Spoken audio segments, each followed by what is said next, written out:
Sir क्या वजह, Saturday की वजह से आवाम नहीं आई, क्या हो गया सर एकदम से?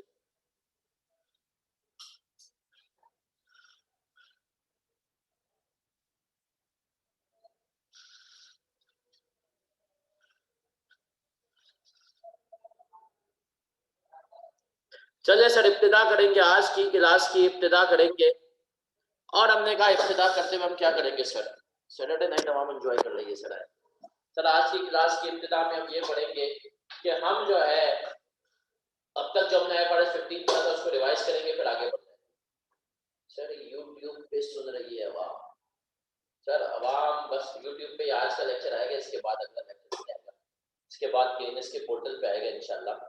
चलिए सर सुनिएगा, आज की क्लास में सर हम क्या पढ़ेंगे। हम आज की क्लास में पढ़ेंगे कि सर हमारे पास जो है IFRS 15 में आगे बढ़ना था, और हमने कहा सर हमारे पास हमने जो बातें पढ़ी थी उसको रिवाइज करेंगे। हमने क्या क्या पढ़ लिया था, हमने पढ़ लिया था सर, डेफिनेशंस पढ़ी थी हमने। पढ़ा सर रेवेन्यू क्या होता है, contract with ordinary customer. Sir फिर हम और आगे बढ़े थे और हमने क्या पढ़ा था सर इसमें, हमने पढ़ा था सर रेवेन्यू के बाद जो है अगली चीज हमारे पास क्या आई थी, हमने पढ़ा था कि सर जो एक कॉन्ट्रैक्ट होता है दो या दो से ज्यादा पार्टी के दरमियान होता है। कस्टमर्स कौन होते हैं सर, कस्टमर जो ऑर्डिनरी आउटपुट खरीदते हैं, कस्टमर्स वो होते हैं जो कि एंटिटी का ऑर्डिनरी आउटपुट खरीदते हैं सर। फिर हमने कहा कि जो है सर जो एंटिटी का ऑर्डिनरी आउटपुट खरीदते हैं तो हम कहते हैं कस्टमर्स। और हमने कहा कि सर हमारे पास परफॉर्मेंस ऑब्लिगेशन वो काम जिसके करने के हमें पैसे मिलते हैं। सवाल में कब एक परफॉर्मेंस ऑब्लिगेशन होगी, कब एक से ज्यादा होगी। हमने कहा सर सवाल में एक परफॉर्मेंस ऑब्लिगेशन कब होगी, जब सवाल में कब एक परफॉर्मेंस ऑब्लिगेशन होगी, जब बायर और सेलर दोनों में से किसी एक के लिए वो एक हो, या तो बायर उससे अलग अलग बेनिफिट नहीं ले सकता हो, या तो हमने कहा सर सेलर के लिए वो क्या हो, एक हो। और हमने कहा सर कब एक से ज्यादा होगी, जल्दी से बता दो कब एक से ज्यादा होगी, जब बायर और सेलर दोनों के लिए वो क्या हो, अलग अलग हो। सर फिर हम और आगे बढ़े और आगे बढ़े और हमने कहा कि सर हमारे पास अगली चीज क्या थी, जल्दी बता दो।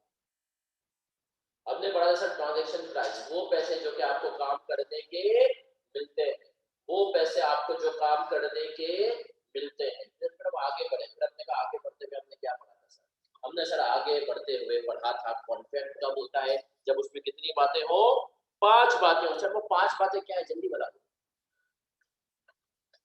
पहली बात अप्रूव्ड हो, दूसरी बात हमने कहा सर दूसरी बात क्या थी, दोनों पार्टीज के राइट्स डिफाइन हो, तीसरी बात payment terms and condition identified हो, चौथी बात कमर्शियल सब्सटेंस हो, पांचवी बात क्या आपको लगता हो कि जो पैसे ड्यू हैं वो मिल भी जाएंगे। सर फिर हम और आगे बढ़े थे और हमने कहा ट्रांजैक्शन प्राइस क्या होती है, जल्दी से बता दो।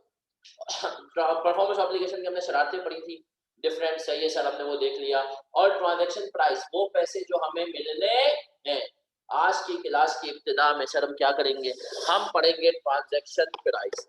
हमने कहा हम पढ़ेंगे sir transaction price. Transaction price क्या होती है, कैसे होती है सर, हम ये देखेंगे। आए सर इब्तिदा करते हैं, आए सर हम इब्तिदा करते हैं, सही है सर। और इब्तिदा करते हुए हम क्या करेंगे सर, हम पढ़ेंगे ट्रांजैक्शन प्राइस के बारे में। आईएएस क्या कहता है उसकी एग्जांपल्स देखेंगे, डिफरेंट एमसीक्यूज से समझेंगे और फिर बढ़ जाएंगे इंशाल्लाह आगे। चलिए sir transaction price,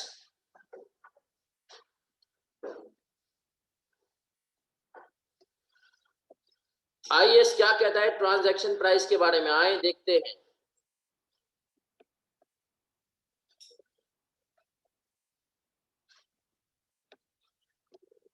Determine the transaction price. Transaction price would be the amount of consideration that an entity expects to be, page number 4 पे हम, entitled to in exchange for transferring promised goods, or an entity will consider the terms of the contract and past customary business practices when making this determination. फिर कह रहे हैं adjustment to the time value of money is made to transaction price for the effects of financing if present and significant to the contract. For example, where a consideration is paid in advance or in arrears, a practical expedient is available when the interval between transfer of promised goods or services and the payment by the customer is expected to be less than 12 months. आए sir अब हम उसको जरा समझेंगे। Transaction price को sir अब हमें बड़े गौर से और बड़े अच्छे से समझना है, ये ट्रांजैक्शन प्राइस क्या है, कैसे है। अब ये बात आप सुन लें, अब ये बात आप सुन लें। हमने कहा सर ट्रांजैक्शन प्राइस क्या है, कैसे, इसको सुनिएगा। ट्रांजैक्शन प्राइस से तो सर बड़ा सिंपल लगता है कि वो पैसे जो कि हमें मिलने वाले हैं, ये तो सर बड़ा सिंपल है, बड़ा अच्छी है। लेकिन सर अब इसकी गहराई में जाएंगे, इससे पहले दो बातें कहेंगे। देखिए बास मरतबा मैं आपको शुरू से बता चुका हूँ, सर ये जो IFRS 15 है ना, इसकी जिंदगी का एक ही मकसद है। क्या मकसद है इसकी जिंदगी का, जल्दी बताओ। हमने कहा सर इसकी जिंदगी का एक ही मकसद है, वेरिएबल कंसीडरेशन। मतलब इसके मकसद ये कि रेवेन्यू कम से कम आज निकल जाए, प्रूडेंस कॉन्सेप्ट के ऊपर।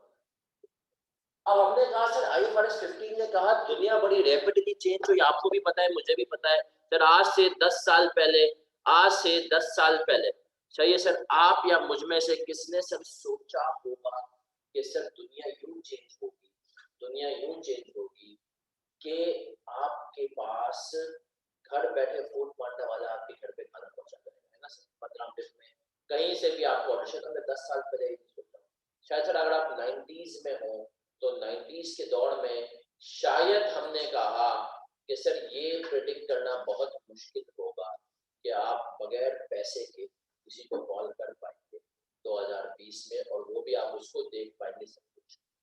तो सर दुनिया चेंज हुई, IFRS भी चेंज हुआ। इसने कहा भाई अब चेंज करते हैं तो एक बिजनेस में बदलाव आए, इंसेंटिव का डिफरेंट। अब मैं आऊंगा सर खास तौर पे कंस्ट्रक्शन की दुनिया में ये काम बहुत होता है। अब आप अपने आप को समझेंगे मलिक रियाज, और समझेंगे आप हैं मलिक रियाज और मैं हूं बशीर भाई कॉन्ट्रैक्टर। अब आपको भाई बैरियर टाउन बनाना है, आप मलिक रियाज हैं, आपको जमीन देते हैं, इसके पास सारा काम आप कॉन्ट्रैक्टर से कराते हैं, लोगों को कब्जा दे रहे होते हैं। अब बैरियर टाउन बनाना है और आपने लोगों को वादा किया हुआ है कि भाई 3 साल के अंदर मैं तुम्हें तुम्हारे घर का पोजेशन दे दूंगा। अब मैं बशीर भाई कॉन्ट्रैक्टर हूँ, अब आपने कहा है कि यार मुझे बशीर भाई से काम करवाना है 3 साल से पहले पहले, ताकि ये बात आ जाए कि अगर बशीर भाई ने 3 साल, मैंने मलिक रियाज ने लोगों को कहा 3 साल में पोजीशन दूंगा, मलिक रियाज को 2.5 साल में पोजीशन दे रहा है। अब मलिक रियाज ने कहा इसके लिए एक जुआ खेलते हैं। मलिक रियाज ने बशीर भाई कॉन्ट्रैक्टर यानी आपने मुझे कहा कि देखें जी, आपने अगर बिल्डिंग बना दी ना ये 2 साल में, 2 साल में अगर आपने ये बिल्डिंग बना दी तो क्या होगा, अगर 2 साल में आपने ये बिल्डिंग बना दी तो उस केस में होगा ये कि हम आपको, वैसे तो प्राइस 100 मिलियन थी बिल्डिंग बनाने की, लेकिन हम आपको देंगे 120 मिलियन। अगर आपने 2.5 साल में बिल्डिंग बनाई तो आपको 100 मिलियन ही मिलेंगे, और अगर आपने 2.5 साल से ज्यादा में बनाई तो आपको मिलेंगे 80 मिलियन। अब सीन क्या हुआ है, अब सुन लो, अब इधर देख लो मेरा बच्चा, अब इधर देख लो। नॉर्मल प्राइस कितनी थी सर, 100 मिलियन, ठीक है। 80 मिलियन मिलेंगे अगर, अगर आपने जो है 2.5 साल से ज्यादा में हुई। सपोज करो अगर 3 साल में बिल्डिंग कंप्लीट हुई है, नॉर्मल टर्म्स का 2.5 इयर्स में, और अगर 2 साल में कर दी तो कितनी हो गई, 120। अब आप मेरी जगह सोचें, बशीर भाई कॉन्ट्रैक्टर की जगह पे। अब अगर आप बशीर भाई कॉन्ट्रैक्टर हैं तो आपके दिमाग में ये बात आनी चाहिए कि यार मैं तो over the period of time revenue record करूंगा ना सर, जाहिर सी बात है, ऐसा नहीं कि मैं 2.5 साल के बाद 100 मिलियन का रेवेन्यू रिकॉर्ड करूंगा, ना मैं 2 साल बाद करूंगा, मैं तो over the period of time revenue record करूंगा। अब आपने कहा कि यार मैं ये जो रेवेन्यू है, ये रेवेन्यू जो है मैं 120 के हिसाब से रिकॉर्ड करना शुरू करूं, 100 के हिसाब से, या 3 साल के हिसाब, मतलब 80 के हिसाब से। यहां पर आईएएस कहता है कि आपको अपनी पास्ट प्रैक्टिस देखो। अगर तुम बशीर भाई कॉन्ट्रैक्टर हो, तुम देखो इससे पहले कभी ऐसी ट्रांजैक्शन हुई जिसमें मलिक रियाज जैसे किसी बंदे ने तुम्हें कहा नॉर्मल टर्म 100 मिलियन है, जल्दी काम करोगे तो 120 दूंगा, और अगर लेट काम करोगे तो कितने दूंगा, 80। तो अगर आपने ऐसे पहले ऐसा कोई काम किया हुआ है, उस केस में आपको उस एक्सपीरियंस को नजर में रखना है। अगर हाँ तुम्हें लगता है तुम जल्दी काम कर सकते हो, तुमने पहले भी किया हुआ है, तो रेवेन्यू कितने के हिसाब से रिकॉर्ड करोगे, 120। तुम्हें लगता है नहीं यार 2.5 साल में मैं नहीं कर पाऊंगा, मैं हमेशा लेट हो जाऊंगा, जैसे कि आपकी ऑडिट फॉर्म होती है, क्लाइंट ने कहा इस डेडलाइन तक कर दोगे, ऑडिट फीस इतनी होगी, और अगर डेडलाइन के बाद होगी तो इतनी कम होगी, तो ऑडिट फॉर्म हमेशा प्रोविजन रखेगी कम, क्योंकि उसको पता है कभी भी डेडलाइन पे तो अकाउंट्स इनिशियल नहीं करेंगे। तो हमने कहा सर तो इस केस में वेरिएबल कंसीडरेशन के केस में आईएएस कहता है कि पास्ट प्रैक्टिस को देखते हुए आपने क्या करना है, पास्ट प्रैक्टिस को देखते हुए आपने अपने पास रेवेन्यू रिकॉर्ड करना है। पहले इसको डॉक्यूमेंट करेंगे और हमने कहा फिर हम आगे बढ़ेंगे। अगर वेरिएबल कंसीडरेशन है तो इसके दो ऑप्शन, मोस्ट लाइकली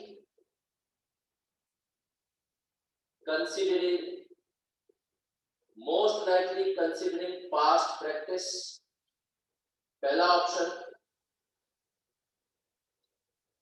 दूसरा ऑप्शन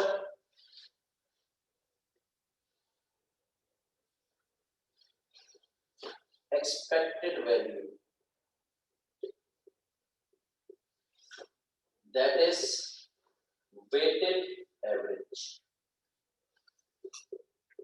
बाय डिफॉल्ट हम इस पर जाएंगे। अगर कभी भी इसने ऐसा सवाल दिया जिसमें हमने कहा कि सर ऐसा सीन है कि इसने डिफरेंट प्राइसेस रख ली, इसने कहा जल्दी करोगे तो ये करूंगा, और बात को हमने कहा डिफॉल्ट तो हम मोस्ट लाइकली पे जाएंगे, लेकिन ये एक्सपेक्टेड वैल्यू मेथड भी पूछ सकता है। जब एक्सपेक्टेड वैल्यू पे जाएगा तो ये हमसे बाकायदगी से पूछेगा। आए सर देखते हैं अभी कैसे, ये कॉपी करें फिर बढ़ेंगे आगे।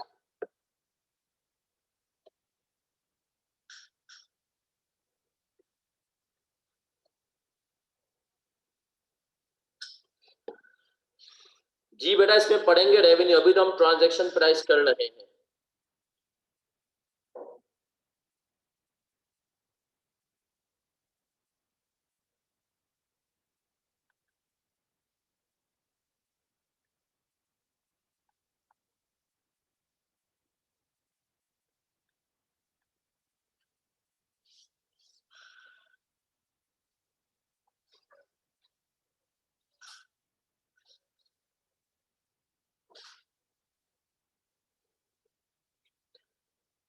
कर लिया कॉपी तो फिर इसके सवाल की तरफ आ जाए। छोटे से मतलब कॉन्सेप्ट्स, हल्के हल्के कॉन्सेप्ट्स करेंगे हम,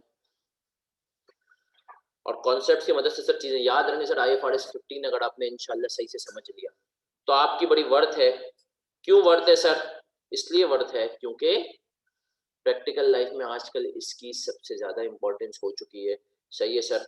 IFRS 15 के हिसाब से अगर आप किसी अच्छे क्लाइंट पर हैं और फॉर्म में आपका पार्टनर भी अच्छा है अगर, तो आपने देखा होगा वो यकीनन IFRS 15 के ऊपर एंड में कुछ ना कुछ तो प्रेशर क्रिएट करता होगा। चले सर अब एक सवाल पे आ रहे हैं। हैंड आउट का पेज नंबर 5 है। सवाल का नाम है फातिमा एंड को। फातिमा एंड को enters into a contract to build oil rig, ये IS की एग्जांपल है, for 1 lakh. If oil rig is not completed on time, there will be a penalty of 20. अगर 1 लाख की है भाई, अगर तुमने जो है काम पे जो है टाइम पे काम कंप्लीट नहीं किया तो हमने 20,000 की पेनल्टी है। फिर कह रहा है इन पास्ट 90% टाइम, ये माहम नहीं इसको फातिमा कर लो, in past 90% time Fatima has completed on time, तो इसका मतलब है हाउ मच ट्रांजैक्शन प्राइस। सुनो अब ये कह रहा है वेरिएबल कंसीडरेशन का केस पढ़ रहे हैं और ये हमसे कह रहा है, क्या कह रहा है, ये कह रहा है कि भाई कॉन्ट्रैक्ट था 90% टाइम तुमने जो है पास्ट में वक्त पर काम खत्म किया था, तो इसका मतलब क्या है, और 10% टाइम तुमने काम खत्म नहीं किया था, तो 1 लाख जो तुम्हें मिलने वाले थे उसमें से जाहिर सी बात है मल्टीप्लाई 20,000 में काट देगा, कितने मिलेंगे 80,000। तो अब ये कह रहा है भैया बताओ रेवेन्यू क्या रिकॉर्ड करो, मतलब ट्रांजैक्शन प्राइस क्या अज्यूम करो, 1 लाख या 80,000। तो हमने कहा किसके साथ जाएंगे, मोस्ट, किसके साथ जाएंगे, मोस्ट लाइकली। उसको एक्सपेक्टेड वैल्यू के हिसाब से अगर आपको करवाना होगा ना सवाल में, तो आपको लिखेगा कि हम किस पे जाएंगे, एक्सपेक्टेड वैल्यू पे। वरना याद रखो जब भी वेरिएबल कंसीडरेशन सवाल में आ जाए तो आपने किस पे जाना है, मोस्ट लाइकली पर जाना है कि सर हमारी पास्ट हिस्ट्री क्या कहती है ना सर, क्योंकि हिस्ट्री क्या होती है, अभी 90% इंटू 1 लाख 10% इंटू 80,000।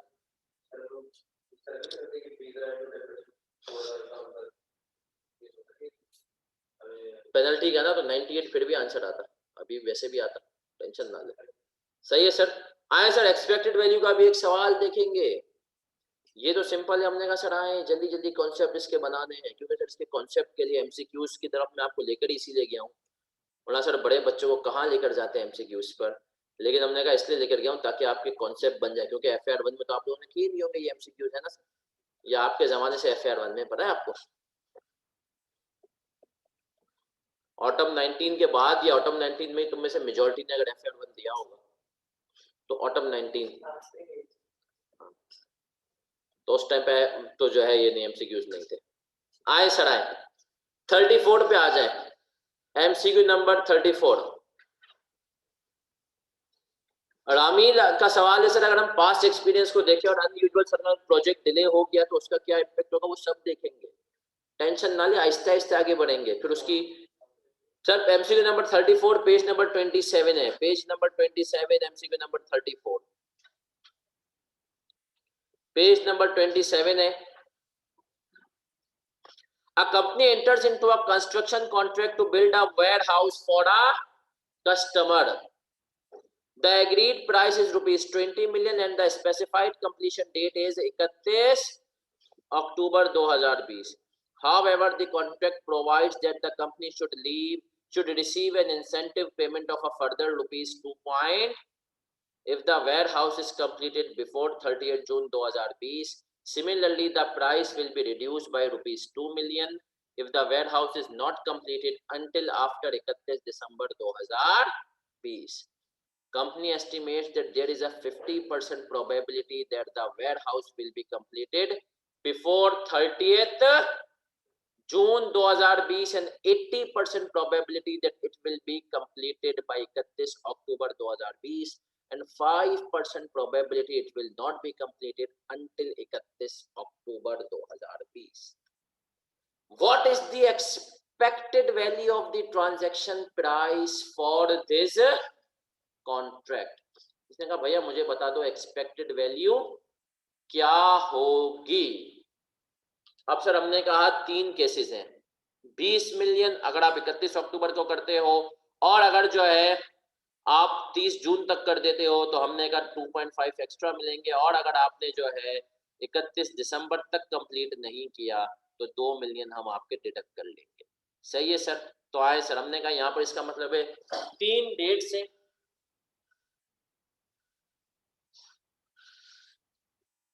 हमने कहा 30 अक्टूबर तक करते हो तो 20 मिलियन, 30 जून तक करते हो तो 20 प्लस 2.5 कितना हो गया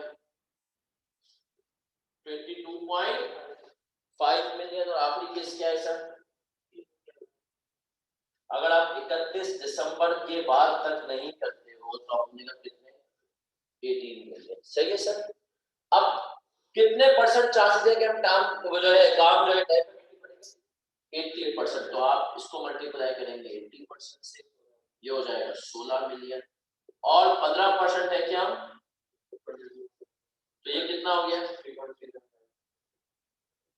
और इसने कहा इसके चांसेस कितने, ये इसने कहा 20 माइनस 2, तो ये कितना हो गया, तो टोटल कितना होगा 20. तो हमने कहा सही जवाब क्या है बी। तो एक्सपेक्टेड वैल्यू मांगेगा तो बी है, तो एक्सपेक्टेड जवाब सर हमने कह दिया बी। हमने कहा अगर वो मांगेगा तो एक्सपेक्टेड वैल्यू, वरना हम हमेशा जब भी 2-3 होंगे अगर ये कहता कुछ नहीं कहता एक्सपेक्टेड वैल्यू नहीं कहता तो हम रेवेन्यू किसके कितने के हिसाब से रिकॉर्ड करते हैं 20 के। क्लियर है।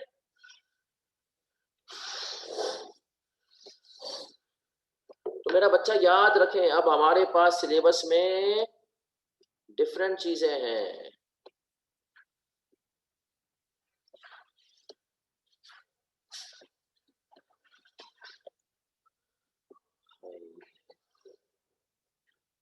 सर हम क्या पढ़ेंगे अभी, तो सर शुरुआत है, ट्रांजैक्शन प्राइस की बहुत शरारतें हैं।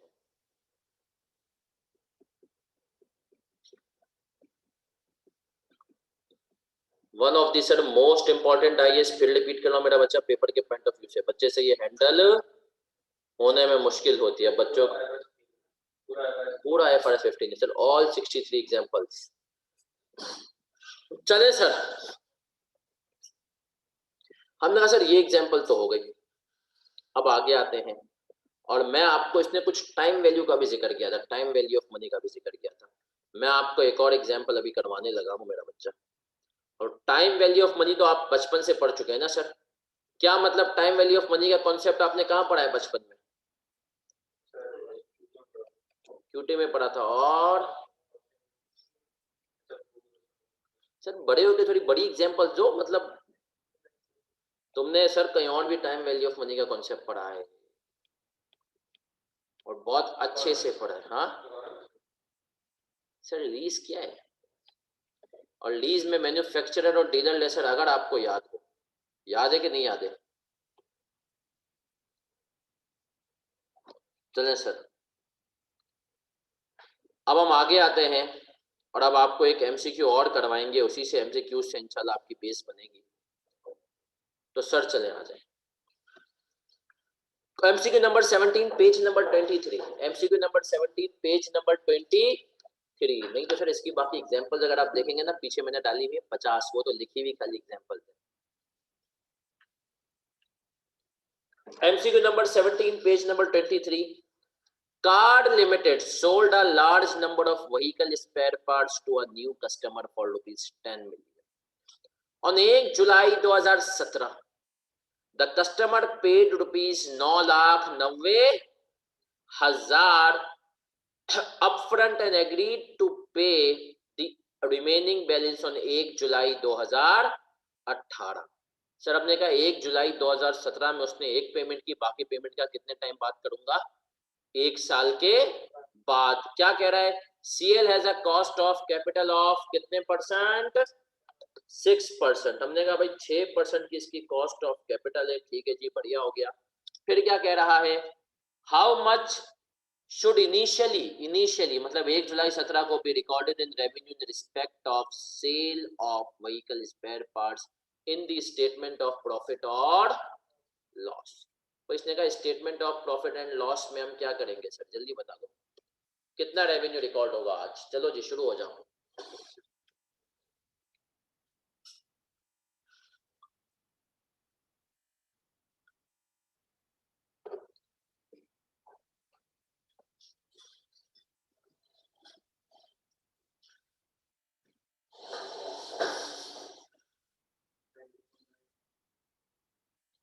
कितना?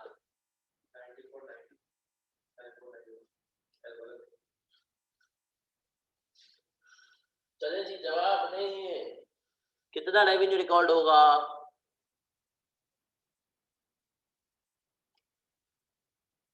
हाँ सर इधर देखते हैं। सर टोटल प्राइस कितनी थी? 10 मिलियन ना। टोटल प्राइस कितनी थी? 10 मिलियन। सर उसमें से अभी कितना मिले?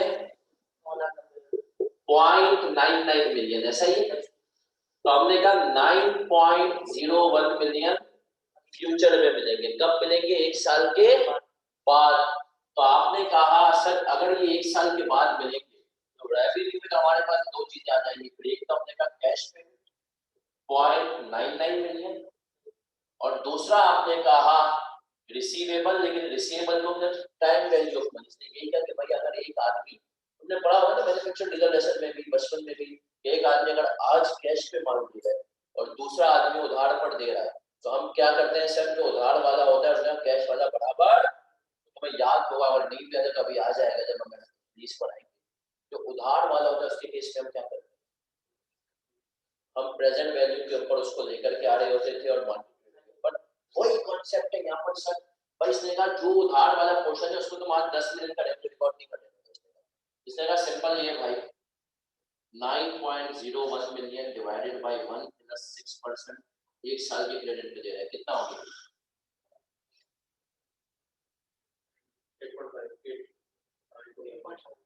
8.5 मिलियन। टोटल करो ये कितना हो गया? 9.4। चल देगा, ये होगा आज रेवेन्यू में रिकॉर्ड, ये होगा आज रेवेन्यू में रिकॉर्ड 9.49।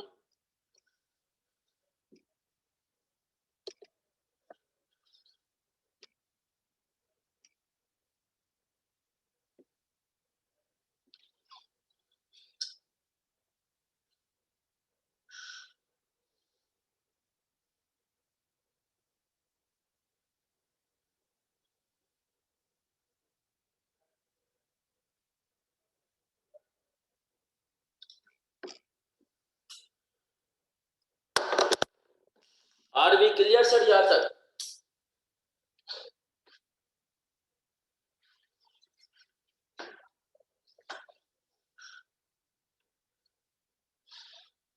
चलिए सर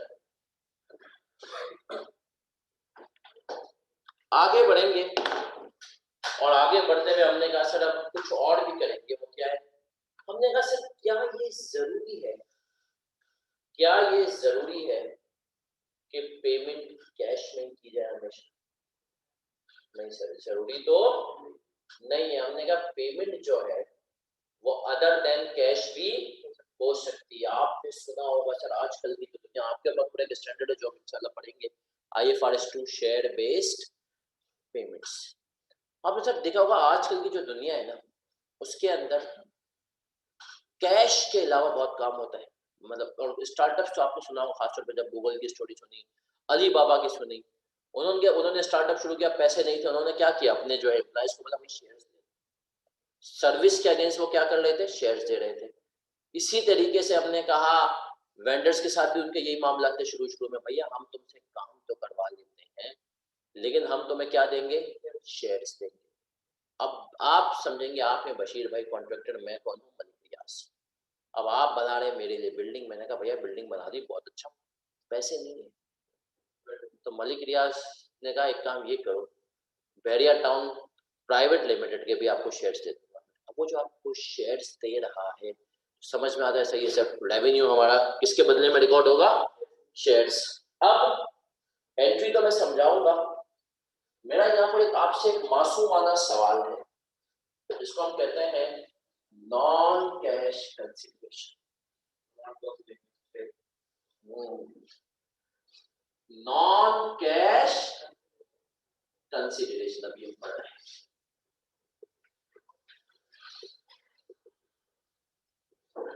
केएनएस की एग्जांपल, चलो मैं केएनएस की हमने कहा आपका एग्रीमेंट हुआ,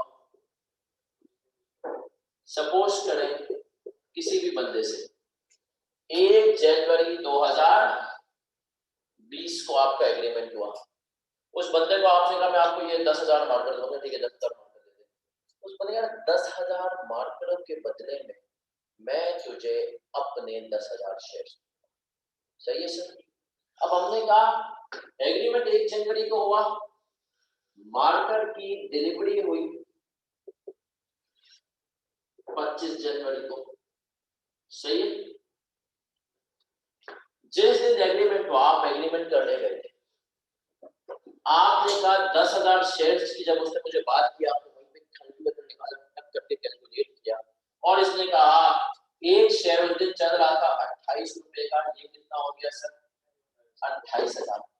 लेकिन सर जिस दिन डिलीवरी हुई है उस दिन नसीब खराब, आपके 25 रुपए चल गई थी मार्केट वैल्यू, तो कितने का हो गया?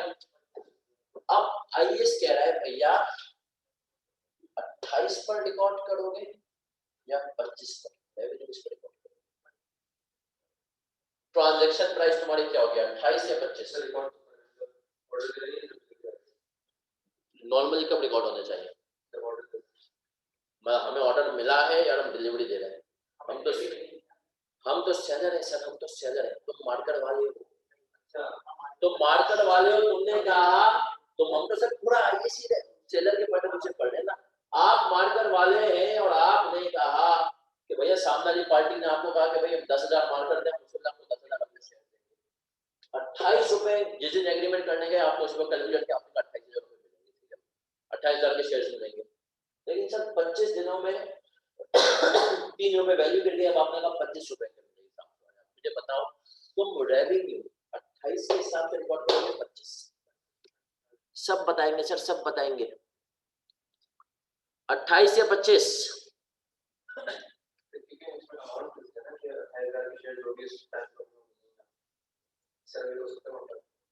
नहीं ये नहीं होगा, अब ये शेयर्स की नंबर ऑफ शेयर्स फिक्स है सर। हम रेवेन्यू रिकॉर्ड करेंगे fair value at the time of completion of performance obligation. हमारी जिम्मेदारी कब खत्म हो रही है, बेचने वाले की 25, तो हमने कहा किस पे रिकॉर्ड करेंगे, fair value at the time of completion of performance obligation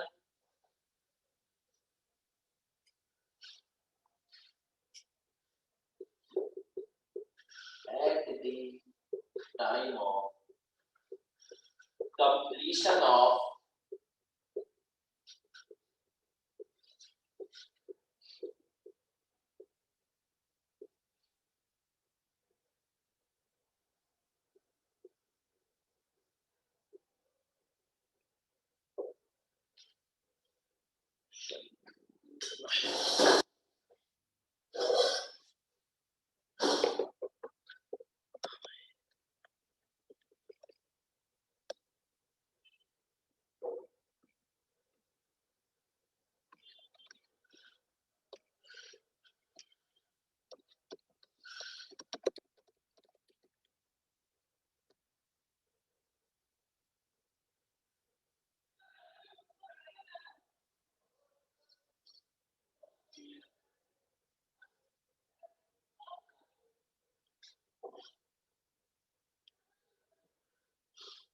चलिए सर आगे बढ़ेंगे।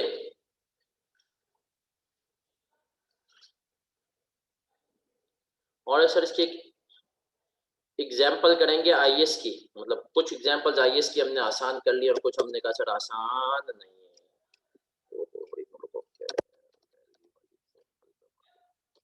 Non cash consideration. चलिए sir example number 10, question number 10 है पेज नंबर 31। क्वेश्चन नंबर 10 है page number 31।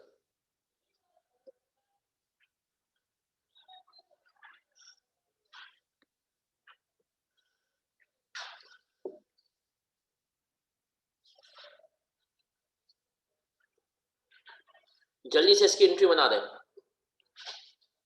Non cash consideration है, जल्दी से आपको इसकी एंट्री बनानी है।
एंट्रीज बनाए, क्या एंट्री बनाएंगे? शेयर्स मिल रहे हैं अब आपको।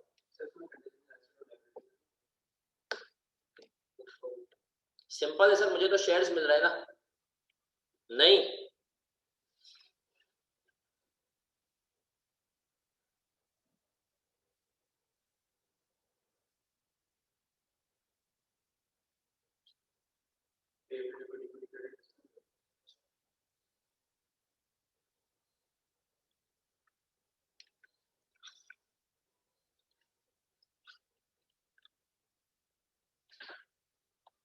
प्रॉपर एंट्रीज सर चाहिए इसमें।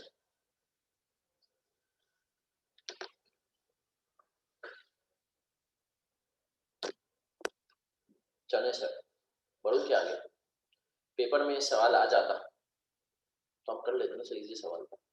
पेबल डेबिट करेंगे नहीं सर, हम तो सर्विसेज दे रहे हैं, हमें तो मिल रहे हैं ना शेयर्स। तो अगर मुझे शेयर्स मिल रहे हैं तो क्या होगी? इन्वेस्टमेंट। सर इधर देखें हम सबकी तवज्जो बोर्ड पे। एंड ऑफ फर्स्ट वीक, पहले वीक के एंड पर कितने शेयर्स मिले? 100। क्या एंट्री बनाई? इन्वेस्टमेंट डेबिट रेवेन्यू समझाया था हमें कि रेवेन्यू के अगेंस्ट जरूरी नहीं है कि सिर्फ आपके पास इन्वेस्टमेंट डेबिट रेवेन्यू क्रेडिट कितने शेयर लाए सर 100 मल्टीप्लाई में वैल्यू कितनी थी कितना हो गया 5000 आठ भी गिर गया। अच्छा इधर देखिए सबकी तवज्जो इधर अभी कॉपी नहीं रुको जरा सब्र करो हमने कहा सर अभी कॉपी कोई भी नहीं करेगा अब हम सब जो है बोर्ड की तरफ देखेंगे सर ताकि जो है हमें कॉन्सेप्ट क्लियर हो। देखो कॉन्सेप्ट बनाना मैंने मेरा बच्चा बार बार कह रहा हूँ बहुत इंपॉर्टेंट है। आप आए end of second week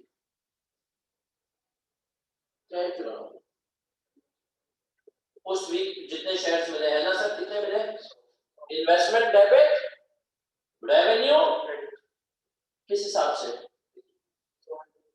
100 into कितना हो गया 50 कितना हो गया 5300 क्लियर है सर। सर एक और एंट्री भी बनाएंगे जरूरी नहीं है बनाना आप सुन लो कंपनीज यूजुअली शेयर को जिस वैल्यू पर रिकॉर्ड करती हैं रिपोर्टिंग डेट पे उनको क्या करती हैं रीमेजर कर लेते हैं लेकिन एग्जाम में जब ये दरिंदा बनेगा पेपर में तो वो आपको बोलेगा बेटा जो पुराने वाले शेयर्स थे ना उनको नई डेट पर क्या करेगा रीवैल्यू करेगा। और IFRS 9 क्या कहते हैं हमें अगर हमने IFRS 9 नहीं भी पढ़ा अगर पढ़ लिया तो बहुत अच्छा नहीं भी पढ़ा तो याद रखें IFRS 9 कहता है जो शेयर की वैल्यू में इजाफा होगा तो बाय डिफॉल्ट उस गेन को कहां लेकर जाएंगे P&L। तो आप एक और एंट्री बनाएंगे जो पुराने वाले 100 शेयर्स थे उनकी वैल्यू में इजाफा हो गया ना सर क्या एंट्री बनेगी इन्वेस्टमेंट डेबिट और P&L क्रेडिट कितने से 100 मल्टीप्लाई बाय 53 माइनस कितने हो गए 300। सर फिर आए एंड ऑफ थर्ड वीक देखो जो नए शेयर थे उनको तो जब परफॉर्मेंस ऑब्लिगेशन सेटिस्फाई हो रही है उस टाइम पर हमें जो है करना है ठीक है सर। तो थर्ड वीकेंड पे आप कैसे बनाएंगे इन्वेस्टमेंट डेबिट रेवेन्यू इस दिन प्राइस क्या चल रही है तो आपने कहा 100 इंटू कितना हो गया अब सर लेकिन मेरे पास तो पुराने भी शेयर थे कितने थे investment debit P&L 200 into 57 minus 50 कितना हो गया 800। और सर हम आखिरी वीक पढ़ा है लास्ट वीक एंड ऑफ मतलब फोर्थ वीक छोटी छोटी जो एग्जांपल है ना ये इंशाल्लाह चीजें आपको क्लियर करवा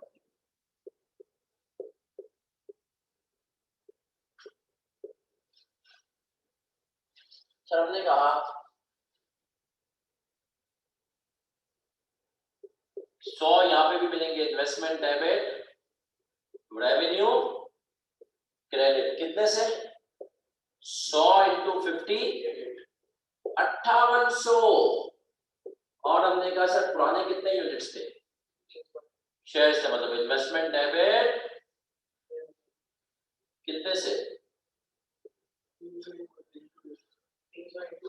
300 इंटू 8 ना मतलब 58 माइनस 50 तो सर ये एंट्री है कॉपीज करने सर अब आप ये किस कदर आसान है सर बना सकते हैं।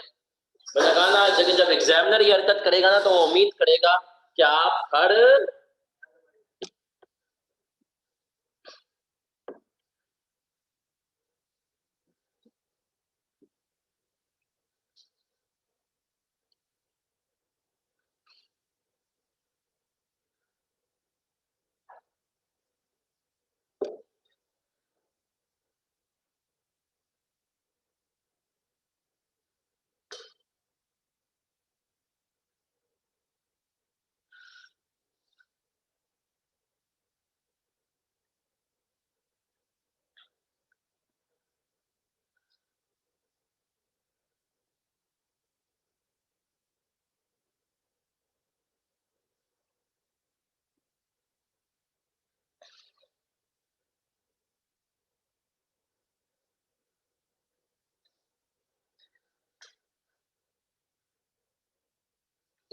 सर?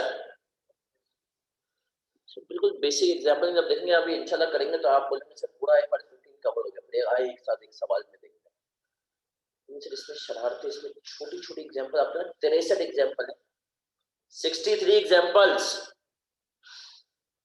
जी महमूद, हमने कहा अनरियलाइज्ड पीएनएल में IFRS 9 के हिसाब से डायरेक्ट जाएगा। IFRS 9 पढ़ेंगे तो हम जो इंशाल्लाह करेंगे डिस्कस।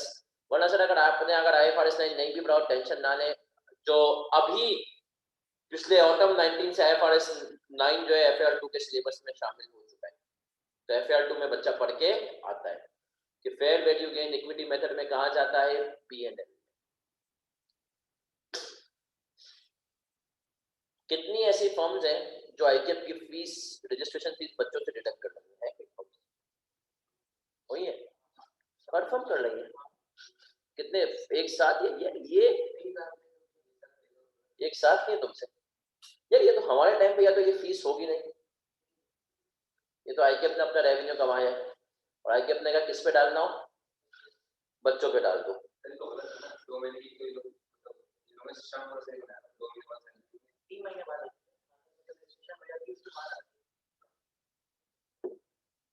हमारे साथ पता है क्या सीन था? अच्छा, हम लोगों के टाइम पे ये था फर्म कभी नुकसान नहीं करती अपना। हमारे टाइम पे एक ही महीना होता था अंडर रजिस्ट्रेशन पीरियड का। मुझे याद है जैसे हम फर्म में पहुंच गए थे अक्टूबर में, नहीं नवंबर में, और दिसंबर से अक्टूबर 26 समझे, दिसंबर 1 से रजिस्ट्रेशन हो जाती है, तो उस एक महीने की सैलरी ना हमें 1000 रुपए मिलती थी। कितनी मिलती थी? 1000। आप लोगों को शायद अभी सैलरी वही देते हैं, उसमें से पैसे काट लेते हैं ना बाद में एक साथ आपकी। हमारे साथ ऐसा नहीं होता था। हम हमारा जो अनरजिस्टर्ड पीरियड था ना एक महीने का, उसमें सिर्फ 1000 रुपए मिलते थे। आप सोचे 1000 रुपए, और वो 1000 रुपए भी आपको पता है हम जब लेने मतलब जाते थे ना वो लाइन लगती थी यार।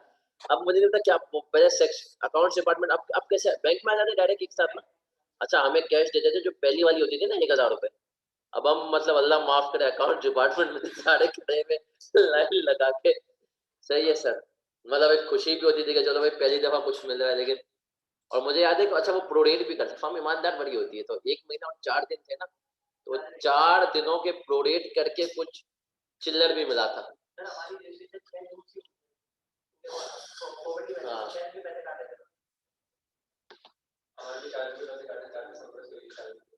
जो रजिस्ट्रेशन से पहले वाला पीरियड था वो तुम लोग फर्म पहुंचे ही नहीं थे, वही है उनको हमारे को। तुम लोग ने फर्म ज्वाइन कब की थी? हमारी ज्वाइन 6 जून को, हमारे को दिसंबर उसी दिन एक दिन पहले ईमेल आई थी। 30 नवंबर से पहले का वो आईकेएफ से परमिशन। हां, वो पर तुम्हारी इसका मेरे ख्याल में प्रोड्यूशन और वाइफ फर्म है शायद, जो कि बच्चों के 6 महीने जाया नहीं करवा। देखिए सर उसमें मुझे अभी सुन गया 30 नवंबर डाल दिया आईकेएफ ने 17 दिन का मेरे ख्याल में कुछ ग्रेस पीरियड देता है। उसके बाद भी हम जो है ना बाद में बैकडेट करा सकते हैं। वो फर्म अभी खुद स्मार्ट हो गई है। फर्म्स अल्लाह माफ करे, देखो फर्म्स को पता है सप्लाई ज्यादा है, डिमांड फर्म ने कहा मैनिपुलेट करते हैं, है ना सर? फर्म्स ने कहा क्या करते हैं? मैनिपुलेट करते हैं। आज सर इसी किस्म की एक और ट्रांजैक्शन डिस्कशन मैंने शुरू इसलिए की थी सर, ये सारे जो है ना बड़े बड़े जो जाइंट बनते जा रहे हैं ना, मैं अक्सर एक बात कहता हूँ अपने घर वालों को कि यार एक हदीस का मफहूम है कि एक वक्त आएगा रोटी आपने कह दिया कि वो होगी अल्लाह ने दे दे, रोटी महंगी हो जाएगी आपकी और मतलब लोग रोटी को तरसेंगे। सही। और शायद एक वक्त मतलब ऐसा भी आए कि रोटी ज्यादा महंगी होगी और आपके पास सोना वगैरह सस्ता होगा। तो पता ये वक्त कैसे आएगा सर? जब दुनिया में पैसा चंद हाथों में हो जाएगा। जब पैसा चंद हाथों में होता है ना, तो ये इंसान की फितरत है कि अगर इंसान कहीं पावर में होगा तो क्या करेगा? अगले को मैनिपुलेट करेगा। सही है, अपनी पोजीशन का अब्यूजिव यूज करेगा। अब सर यही करते हैं बड़े बड़े जाइंट। मैं आपको बता रहा हूँ बड़े बड़े जाइंट है ना, मतलब आप किसी भी फील्ड में चले जाए। अच्छा, नमाज का ब्रेक मेरा बच्चा मैं दूंगा 8:15 बजे के, शायद थोड़ी लेट हो गई जमा, तो हम कहेंगे 8। अब सर आप किसी भी फील्ड में चले जाए, मैं आपको एग्जांपल देता हूँ।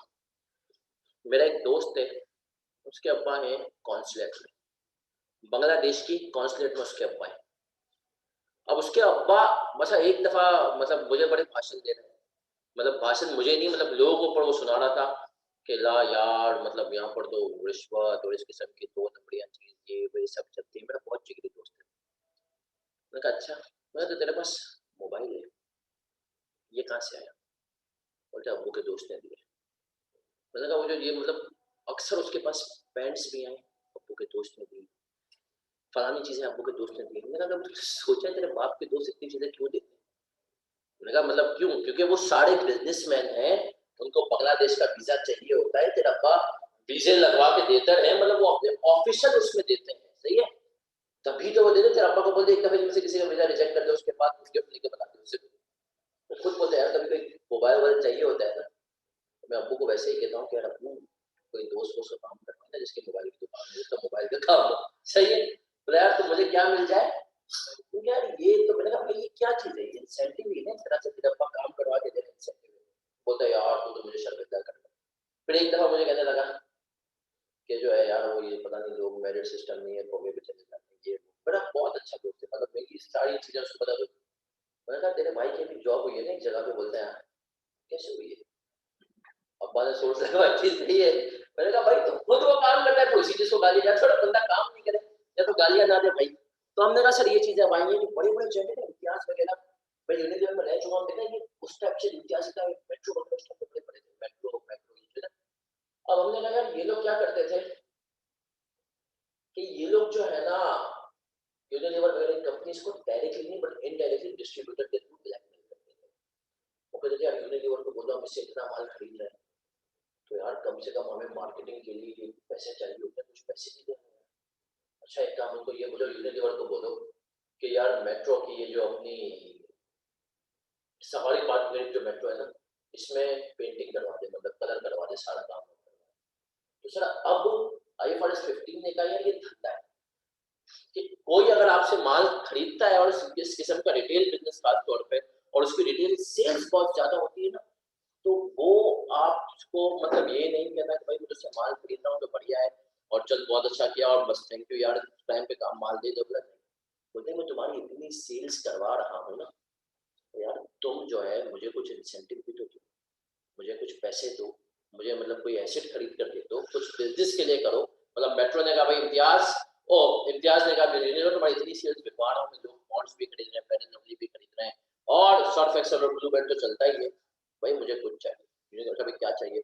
यूनिलीवर उसने कहा यार यूनिलीवर हमें ये चाहिए कि हमें ट्रक्स चाहिए, डिफरेंट चीजें डिफरेंट गोडाउन से आती हैं, हमें वो माल डिफरेंट जगहों से पिक करके इम्तियाज के बड़े स्टोर में पहुंचाना होता है। बोले यार हमें वो माल जो है ना पहुंचाने के लिए ट्रक्स चाहिए, तुम ट्रक्स ले। अब आइए इसने कहा ये ट्रीटमेंट्स ये ट्रांजेक्शन बहुत कॉमन हो गई इस आज की दुनिया में, शायद पहले इतनी नहीं थी कि अब आप अपने कस्टमर्स को डिफरेंट इंसेंटिव्स देते हो। क्या करते हो? इंसेंटिव्स। फॉर एग्जांपल मुझे केएनएस कहे कि सर आप यहाँ पे पढ़ा तो रहे हैं, सही है, मतलब मैं बट हम आपकी इतनी मार्केटिंग कर रहे हैं, ये कर रहे हैं, वो कर रहे हैं, आप हमें पर मंथ 10,000 रुपए देंगे। अब मेरा जो भी अमाउंट बनता होगा उसमें से मैं क्या करूंगा, 10,000 रुपए माइनस कर दूंगा, वो मेरा लॉजिक भी यही कहती है ना, जो नेट अमाउंट मिल रहा है। आईएएस कहता है तो लॉजिक के हिसाब से चलो। आईएएस कहता है जब इंसेंटिव टू कस्टमर हो, इंसेंटिव टू कस्टमर हो तो रूल याद रखो। सर क्या रूल है? रूल है revenue will be recorded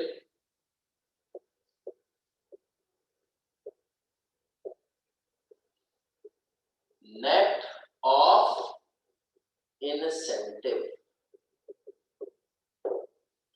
revenue जो रिकॉर्ड होगा वो रिकॉर्ड होगा नेट ऑफ इंसेंटिव।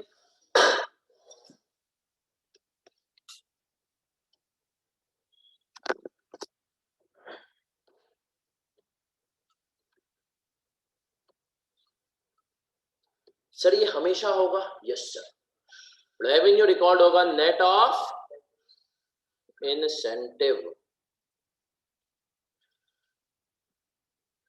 चलें सर, अभी जिस एग्जांपल पे हम थे उसी के नीचे एक और एग्जांपल आ रही है, पेज नंबर 31 पे 11।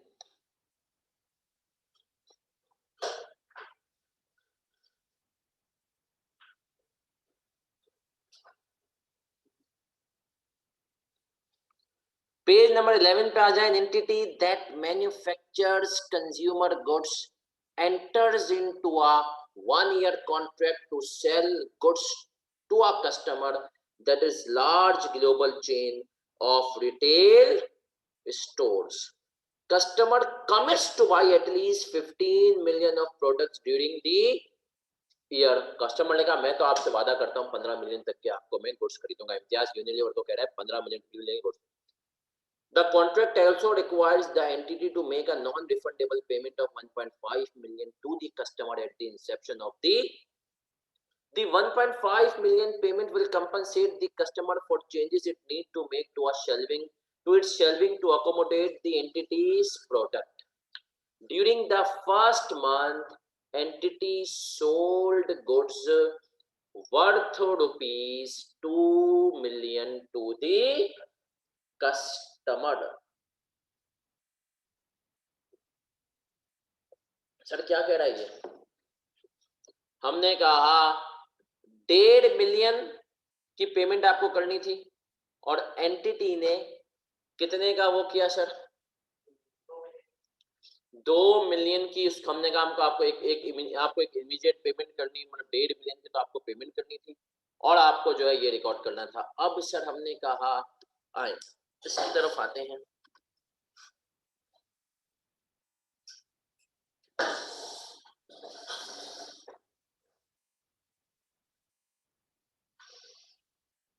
यहाँ पर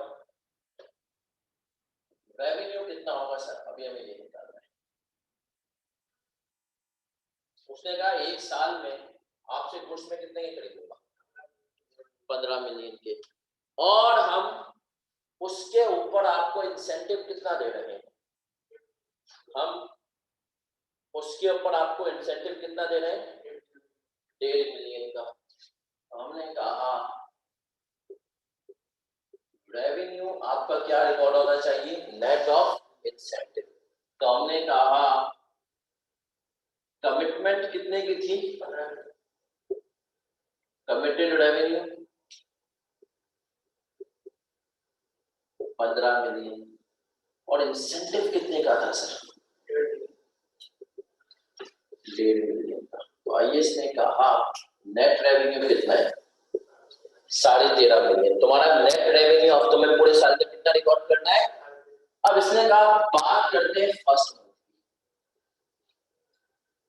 सर फर्स्ट मंथ की अगर हम बात करें तो पहले महीने में सेल्स कितने की हुई है?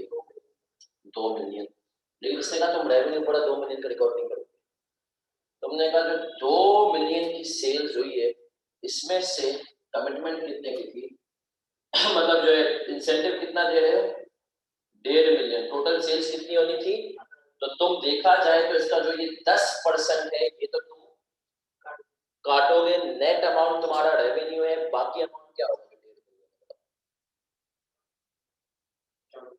भाई 15 मिलियन का रेवेन्यू है, टोटल इंसेंटिव कितने का दे रहे हो? 1.5।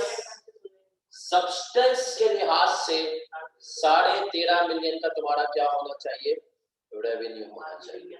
सही है सर। तो हमने कहा सर बाकी 1.5 मिलियन को मैं क्या करूंगा? मैंने कहा बाकी 1.5 मिलियन इसने का एक तरह से तुम्हारा मार्केटिंग एक्सपेंस है। सही है। तुम्हें रेवेन्यू अब सुनना, चले सर इसके ऊपर थोड़ी सी और डिस्कशन करते हैं। तो इसी जमाने में जो ना ये मार्केटिंग थी किसकी हद तक थी? सिर्फ और सिर्फ हमने कहा ये मार्केटिंग सिर्फ और सिर्फ थी फ्रिज रखवा दो।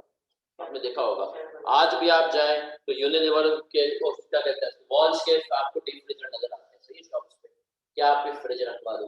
फिर आस्ते से सपोज टू मिनट फ्रिज भी कितने लेंगे और सिर्फ ये फ्रिज वजह से यूनिलीवर के अपने फ्रिज आपको लगा शेल्फ कम तक बनाएंगे। इम्तियाज ने कहा फ्रिज की जगह उन्होंने पैसे लेना शुरू कर दिए। अब आपको सोचना है सेलर के पॉइंट ऑफ व्यू से। किसके पॉइंट ऑफ व्यू से? सेलर के। आपको उसके पॉइंट ऑफ व्यू से सोचना है कि भैया ये जो सेलर है इसकी जेब से आज कितने पैसे जा रहे हैं? कितने जा रहे हैं? हमने कहा 1.5 मिलियन। लेकिन इसने कहा जो 1.5 मिलियन इसकी जेब से जा रहे हैं तो ये बेसिकली एक तरह से इसका मार्केटिंग एक्सपेंस है। लेकिन आईएएस ने कहा मार्केटिंग एक्सपेंस को नहीं रिकॉर्ड करवाने दूंगा। मैं बोलूंगा कि रेवेन्यू अपने को क्या कर दे? नेट कर दे। 13.5 मिलियन का तो रेवेन्यू कर दे। इसी तरीके से अगर पहले महीने में तुम्हारी टोटल फर्स्ट मंथ की सेल्स है 2 मिलियन, लेकिन तुम उसको सेल्स 2 मिलियन नहीं मानोगे, तुम उसको क्या मानोगे? अपना नेट ऑफ करोगे। तो जरा मुझे बताओ 2 मिलियन इंटू 1.5 डिवाइडेड बाय 15 कितना होगा? 0.1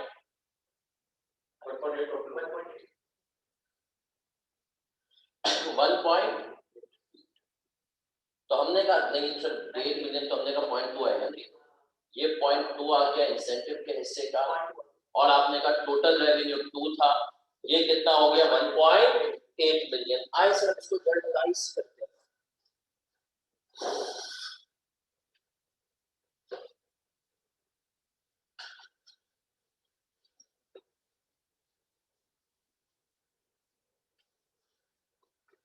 हमने कहा सर आज जो आप इजाफी अमाउंट पे कर रहे हैं इसको आप एज प्रीपेड के तौर पे रिकॉर्ड कर रहे हैं।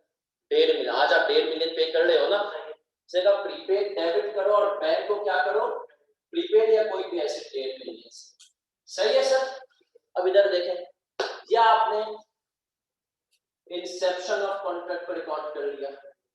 अब सर जो जो आपको पैसे मिलते जाएंगे ना, आपने पहले महीने की सेल्स की, कस्टमर ने आपको 2 मिलियन दे दिए है ना सर, इसे ना 2 मिलियन में से ये जो प्रीपेड था उसको तुम खत्म करोगे, और दूसरी तरफ रेवेन्यू 1.8 से, और ये कितने से हो जाएगा 0.2 से। तो इसने कहा मैंने क्या किया है, वो पहले कंपनी मार्केटिंग एक्सपेंस रिकॉर्ड करती थी ना, फ्रिज एरिया ये वो, मैंने कहा सॉरी मैं अब आपको क्या करवा रहा हूँ, रेवेन्यू कम करवा देता हूँ।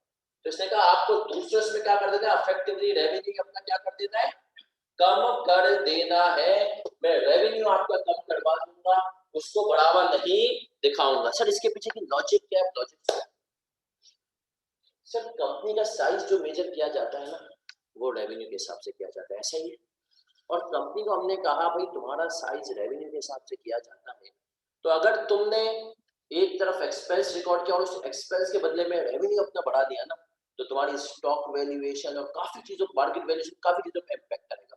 तो इसने कहा वो नहीं होने दूंगा, उसको मार्केटिंग एक्सपेंस भी अब ना करो, तुम अपना रेवेन्यू क्या कर दो, कम रिकॉर्ड कर दो, ताकि नेट और सब्सटेंस के लिहाज से भी सर यही है ना, तुम 1.5 मिलियन क्यों दे रहे हो उसको, क्योंकि वो तुमसे 15 मिलियन का अफेक्टिवली तुम्हारी जेब में तो 13.5 ही आएंगे ना, तो 13.5 रिकॉर्ड करना भाई पूरा। चले सर कॉपी करेंगे, तो सर ये IFRS 15 की दुनिया है।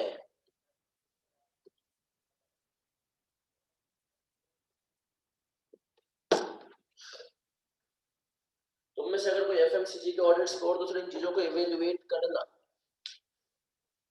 दिसंबर में से यूनिलीवर का भी ईयर एंड होता है,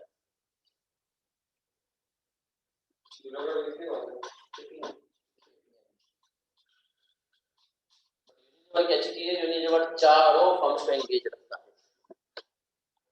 प्रीपेड को कोई भी एसेट का नाम दे दे, इसको एक एसेट बना दे, इसने का एक्सपेंस रिकॉर्ड ना करो, बस अल्टीमेटली ये जो एसेट होगा ये यूज होगा रेवेन्यू, ताकि आपका कम रिकॉर्ड होता रहे।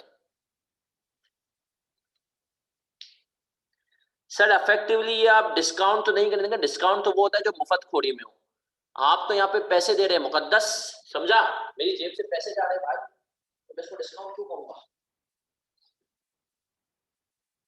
सर इसकी डिफरेंट फॉर्म्स होती हैं, सही है सर, कि इसकी डिफरेंट फॉर्म्स होती हैं। ऐसा बड़ा रेयर होता है कि आप शुरू में ही पैसे दे दें उसको 1.5 मिलियन। यूजुअली हम कहते हैं डिस्काउंट का केस मुकद्दस तब हो सकता है जब शुरू में पैसे ना हो, सही है सर, आपने कहा पैसे ही तुम हमें नेट करके दे देना, वो केस अगर होता है, तो हमने कहा अगर पैसे ही नेट करके नहीं होते तो उस केस में फिर हमने कहा सर डिफरेंट चीजें हो जाती हैं। सर इसकी एक और एग्जांपल भी करेंगे, एक और एग्जांपल भी करेंगे। भाई प्रीपेड है ना, ये एसेट है तुम्हारा, तो जिसके बदले में तुमने कहा आगे जाके जो है मुझे इसको खत्म करना है, मतलब एक तरह से आपका एसेट है जो आगे जाके ऑटोमेटिकली यूटिलाइज हो जाएगा रेवेन्यू की रिडक्शन में। डेबिट कर ले हो, प्रीपेड का नाम कर दो, एसेट कोई भी एसेट का नाम दे दो, डेबिट होगा और यही क्रेडिट हो जाएगा चंदा। इसकी इसकी एक और एग्जांपल अभी करवाऊंगा तो इंशाल्लाह और चीजें क्लियर हो जाएंगी। चले सर नमाज का ब्रेक है, कितनी देर का ब्रेक है सर, 15 मिनट का ब्रेक लेते हैं, 15 मिनट बाद मिलते हैं। एनालाइज करो ना। तो 40% आपका वो होता है अल्लाह ने की दे, एकेडमिक्स है, 60% आर्टिकलशिप। तभी तो मैं इतना चीख चीख के खिलाफ हूँ किसके मैं तभी तो इतना चीख चीख कर खिलाफ हूँ इंडस्ट्री के। यार आपको इंडस्ट्री, वो आपको पता है इंडियन सीए की बर्बादी की सबसे बड़ी वजह ये उसकी शायद इतनी वर्थ नहीं है जितनी पाकिस्तानी सीए। ऐसा नहीं, पढ़ते वो भी बहुत अच्छा है, बहुत कुछ है, तो जो इंडस्ट्री आर्टिकल्स है ना, ये बच्चा अभी समझने, आईकेप तो देखो मजबूर है, तुम भी आईकेप की जगह होते ना तुम भी यही करते। क्यों सर मैं ये क्यों करता? ओ भाई तुम सोचो ना यार, इतना बच्चा है अभी, और वो बच्चा अभी आपको पता है अभी इसके लिए आईकेप को कुछ रियल स्टेप्स लेने चाहिए। मैं तो कहता हूँ कि आईकेप को फर्म्स के ऊपर एटलीस्ट एक पर्टिकुलर कैटेगरी वाली फर्म के ऊपर, एक कैटेगरी वाली फर्म के ऊपर मैंडेटरी रखना चाहिए कि आपको कम कम से कम पर फर्म 20 बच्चा उठाना, आपको पर फर्म 20 बच्चा उठाने हैं। भाई आप एक कैटेगरी में हो, माशाल्लाह काम है, सब कुछ है आपको, एक तो हमने इतनी चीप लेबर दी हुई है और आपके पास माशाल्लाह काम भी, आपको ग्रोइंग फर्म थोड़ी हो, आप पर फर्म 20-20 बच्चा उठाओ लाजमी। अब जाहिर सी बात है एएफएफ वगैरह तो ज्यादा ही उठाएंगे, जो बिग 4 बिग 6 है, लेकिन सर अगर पर फर्म भी 20 बच्चे की रिक्वायरमेंट मैंडेटरी हो जाए फर्म के बारे यार, लेकिन मसला क्या है सर, बच्चा जो है ना बेचारा जिस फर्म में हो ही नहीं रहा, और ये बहुत गलत बात है। मैं सच बताऊं, पिछले 10 सालों में तो तकरीबन मेरा जब इंडक्शन का टाइम था उसको 10 साल हो चुके हैं, सही है, और यही 2010 की नवंबर की कहानी है।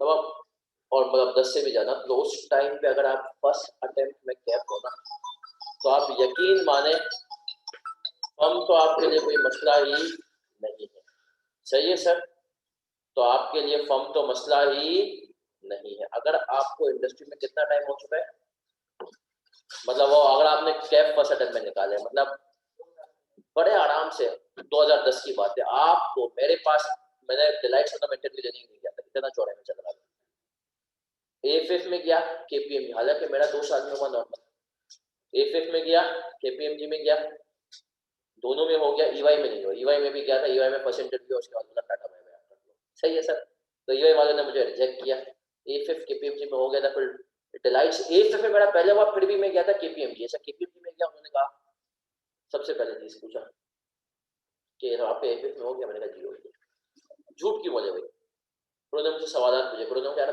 वही सवाल पूछा कि यार आपको अगर हम बैंक्स में डालें तो आप क्या करेंगे, मैंने कहा मेरी प्रेफरेंस तो नहीं है यार वो सेक्शन, तो आप देख लेना।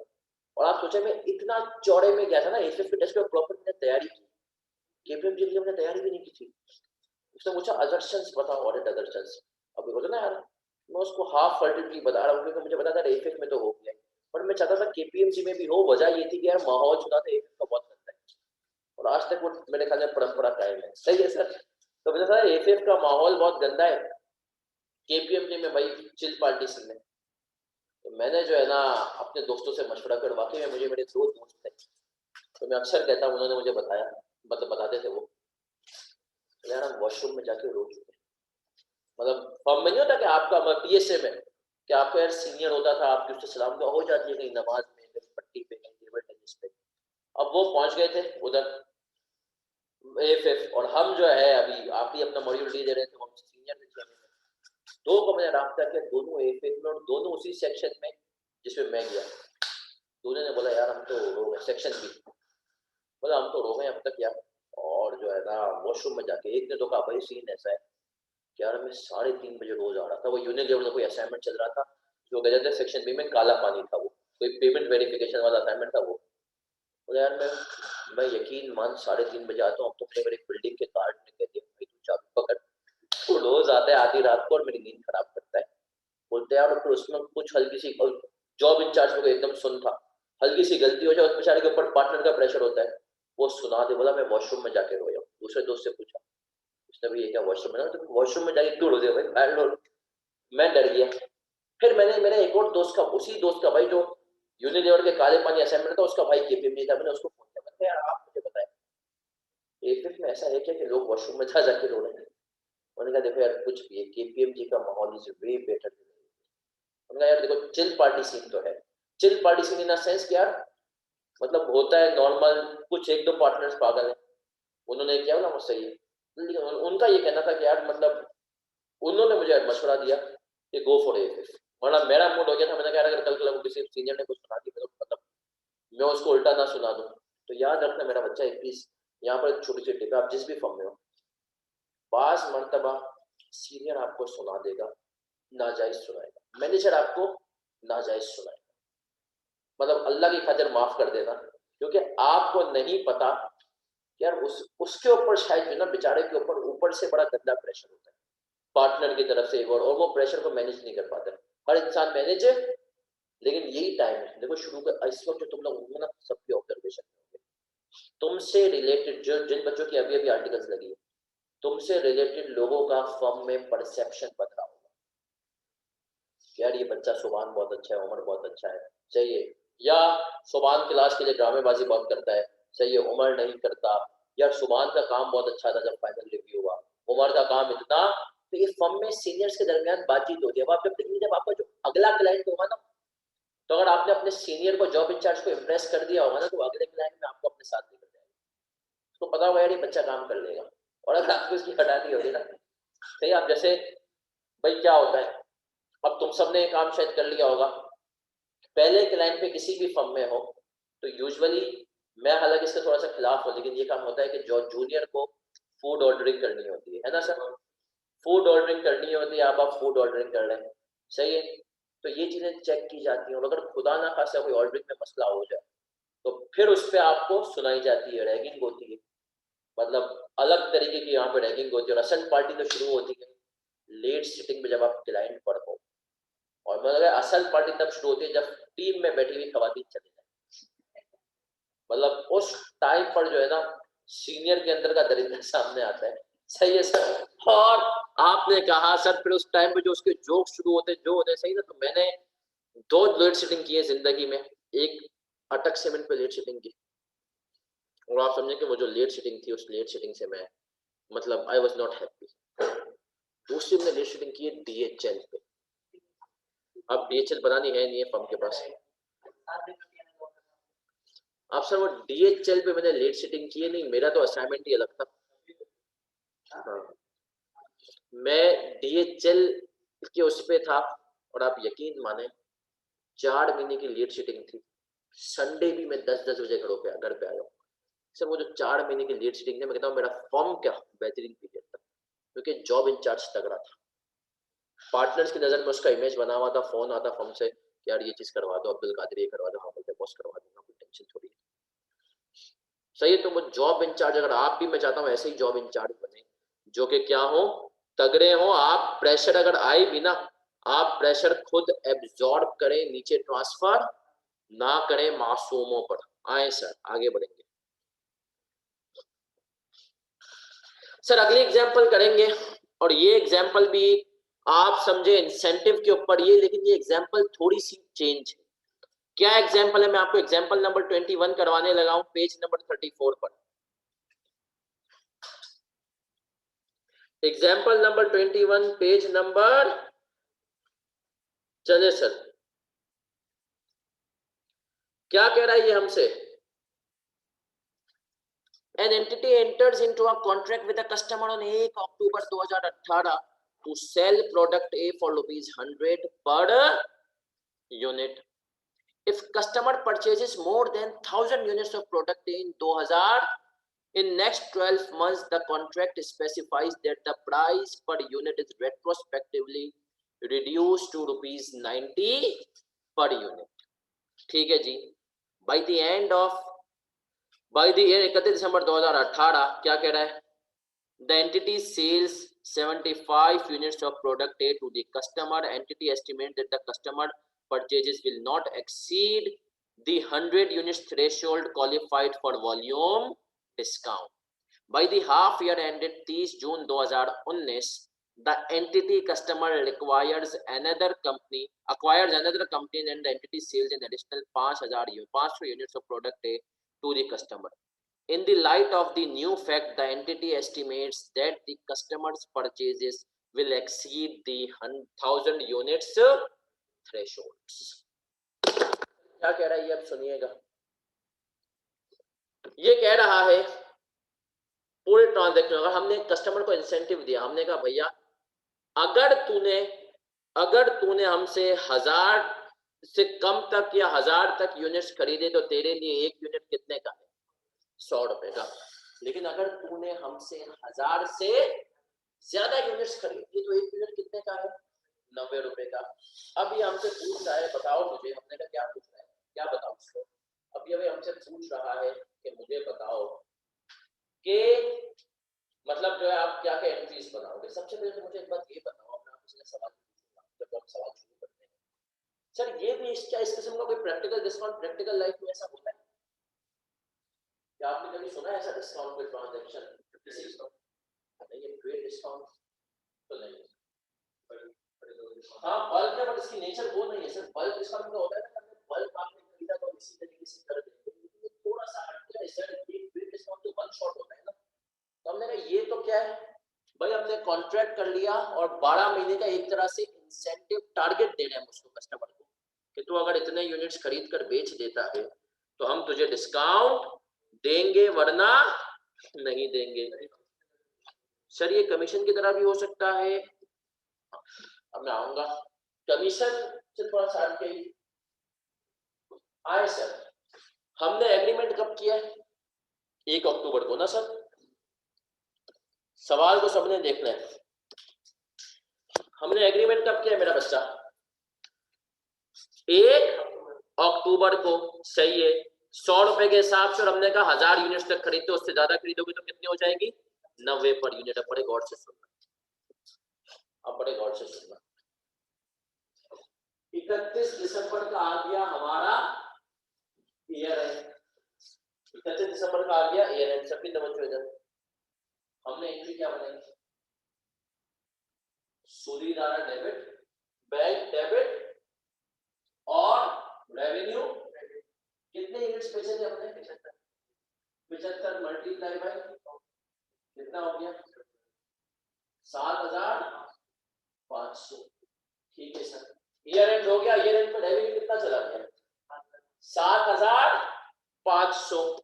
अब आगे बढ़ूंगा, कॉपी कोई नहीं करेगा जब तक मैं ना को, हम सिर्फ पढ़ेंगे मेरा बच्चा। ये आगे ये शख्स कह रहा है an entity, sorry, by the indicator the entity sells 75 units of product to the customer, entity estimate that the customer purchases will not exceed 1000 unit। हमने कहा बेकार आदमी 1000 से ज्यादा खरीदेगा ही नहीं, इसको हमें 100 रुपए के हिसाब से रेवेन्यू रिकॉर्ड करना है। लेकिन सर एकदम से वक्त बदल गया, जज्बात बदल गए, और क्या हुआ? By the end half year ended 30 जून 2019, अगला साल जो था 31 दिसंबर 18 तक तो लगता ही नहीं था। entities customer acquire another company and entity sells an additional 500 units of the product A to the customer. In the light of the new fact, entity estimates that the customer purchases will exceed the 1000 unit। Sir देखिए sir, मैं FIR पढ़ा हूँ, मैंने तो मैं FIR 2 के साथ भी कनेक्ट करता रहूंगा, क्योंकि हो सकता है जब तक तुम्हारी अटैम्प्ट होने तक FIR 2 का इसमें इंक्लूजन आ चुका हूँ, और चीजों को सर वैसे भी कॉन्सेप्चुअली स्ट्रांगली पढ़ना चाहिए। अब मैं आपके सामने 2 केसेस रख रहा हूँ। पहला एक यूनिट सर बनेगी बैंक डेबिट रेवेन्यू। अब हमें, अच्छा ये 31 दिसंबर 18 थी, ठीक है, और ये क्या है? 30 जून 19। अब इधर देख लो, अब हमें लग रहा है, क्या लग रहा है? अब हमने कहा परचेज एक्सीड करेगी, उसने कितना 500 यूनिट खरीदे ना हमने 30। तो हमें रेवेन्यू कितने के साथ रिकॉर्ड करना है? 90।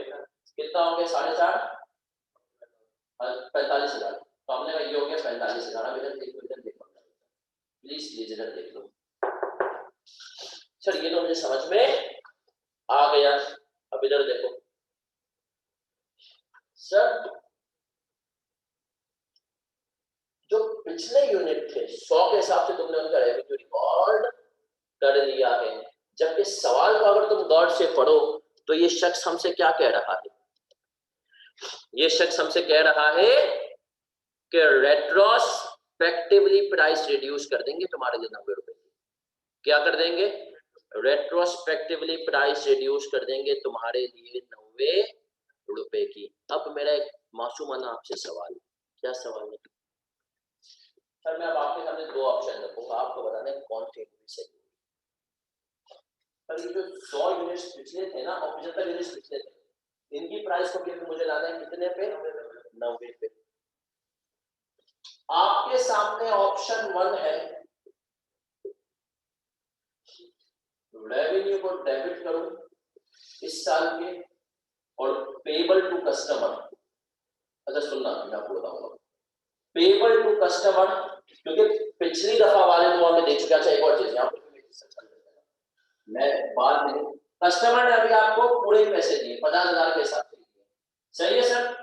आप रेवेन्यू इतना रिकॉर्ड करेंगे, आपको लग रहा है कस्टमर ने अगर जो है पेमेंट का मतलब जो टारगेट पूरा कर लिया तो मुझे उसको 5,000 रुपए देने पड़ेंगे, तो आपको 100 रुपए दिया, 100 रुपए के हिसाब से, सही है? 500 into 100 के हिसाब से कस्टमर ने आपको दिए 50,000, आपने कहा भाई रेवेन्यू 45 का रिकॉर्ड करूंगा और बाकी 10 रुपए जो वापस करने उसको मैं आ सकता रेवेन्यू पेबल रिकॉर्ड करूंगा। अब मेरा आपसे सवाल है, जरा दिमाग यूज कीजिएगा सर, तो पिछले साल कहानी हो चुकी है, ये कहानी तो इसी साल 30 जून 19 पिछले साल कहानी हो चुकी है, तो ये जो 75 यूनिट है इनके जो 10 रुपए मुझे वापस करने हैं उसकी इनकी रेवेन्यू डेबिट पेबल क्रेडिट करूंगा, या ऑप्शन 2 है कि भाई ये तो पिछले साल की कहानी है रिटेन अर्निंग डेबिट और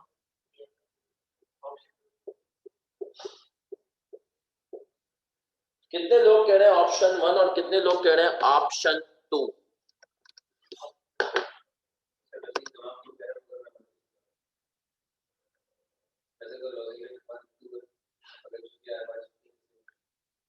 सर कितने लोग कह रहे हैं ऑप्शन 2,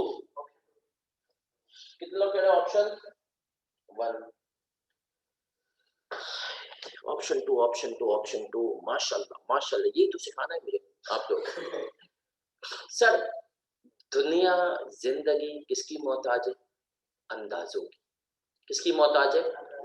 अंदाजों की। अब मुझे बताएं, आप लोगों ने जब सीए में एडमिशन लिया था और वो जो इंस्टीट्यूट की पहली दफा जब आपके अम्मी अब्बू के साथ गए होंगे, अपने दोस्तों के साथ गए होंगे, आप जब वहां पर बैठे होंगे एडमिन के बंदे के पास, जो भी एडमिन का बंदा होगा, सही जैनब होगी, वो होगी, सही यहाँ पर केएनएस में टायर होगा, कोई भी होगा, उसने आपको 15-20 मिनट में सीए क्वालिफाइड गाड़ी शाड़ी पहुंचानी होगा, सही है सर? वो आपका एस्टिमेट था, आप भी उस टाइम पे निकले, आपने कहा भाई 15 मिनट में गाड़ी शाड़ी सब कुछ ये हो ना। अब आपने कहा जी की जिंदगी कितनी गुलजार है, कितनी हसीन है। अब आप में से एक आपने कैफ का दौर गुजारा और फिर आप कभी फॉर्म में है, तब आपने जितना हसीन सोचा था उस कुर्सी पर बैठ के सीए को, क्या इतना हसीन है सीए? नहीं सर, आपका एस्टिमेट क्या हो गया? चेंज हो गया। आपका एस्टिमेट चेंज हुआ तो क्या हुआ? अब जाके मिस जैनब के पास जाओगे कि भाई ये क्या तुम भी बनाते हमें जिंदगी बर्बाद कर दी हमारी, है ना सर? नहीं जाओगे। तो भाई जब एस्टिमेट चेंज होता है ना तो घड़े मुड़ने नहीं होता। आईसीएट ने तुम्हें नहीं बताया कि जब चेंज इन एस्टिमेट होता है, डेप्रिसिएशन मेथड, तुझे लगता था एसिड की लाइफ कितनी है? 10 साल है, तूने जो है एसिड को 3 साल तक 10 साल की लाइफ के हिसाब से डेप्रिशिएट किया और तुझे अब जो है चौथे साल पता चला नहीं यार इसकी लाइफ तो कितनी थी? 15 साल है, तेरा एस्टिमेट चेंज हो गया। तो तू क्या करता है भाई, पिछले सालों की जाके डेप्रिसिएशन करते नहीं यार, पिछले साल जो है ज्यादा डेप्रिसिएशन 400 की रिवर्स कर दो, नहीं। उस टाइम में तुम्हारा एस्टिमेट था कि 100 रुपए के हिसाब से सेल है, तुमने क्या रिकॉर्ड किया? 100 रुपए के हिसाब से। अब तुम्हारा एस्टिमेट चेंज हुआ, इसमें का एस्टिमेट चेंज है ना, जो हो गया सो हो गया। अब जो आगे बढ़ना है उसको सही कर लो, तो हम इसके लिए क्या रेवेन्यू डेबिट पेबल, इस पीरियड के रेवेन्यू से हम इसको क्या कर देंगे सर? एडजस्ट कर देंगे, क्योंकि ये क्या है? चेंज है ना, एस्टिमेट है। उसने कहा अगर मैं इसकी इजाजत देता ना कि पिछले सालों को जाके हिला के तो कंपनी पागल हो जाती। ऐसे तो कितने कॉन्ट्रैक्ट चल रहे होते हैं भाई, बार बार हम रेवेन्यू को छोड़िए तो आपका एस्टिमेट चेंज हुआ कोई मसला नहीं भाई, इस साल कर लो। Are we clear? यस और नो? चले जी कॉपी कर ले। तो सर याद रखें एस्टिमेट चेंज, आइए सेट, तभी तो आइए तुम्हें ये सिखाकर भेजा गया था कि आइए सेट के हिसाब से बेटा ऐसे देख लो।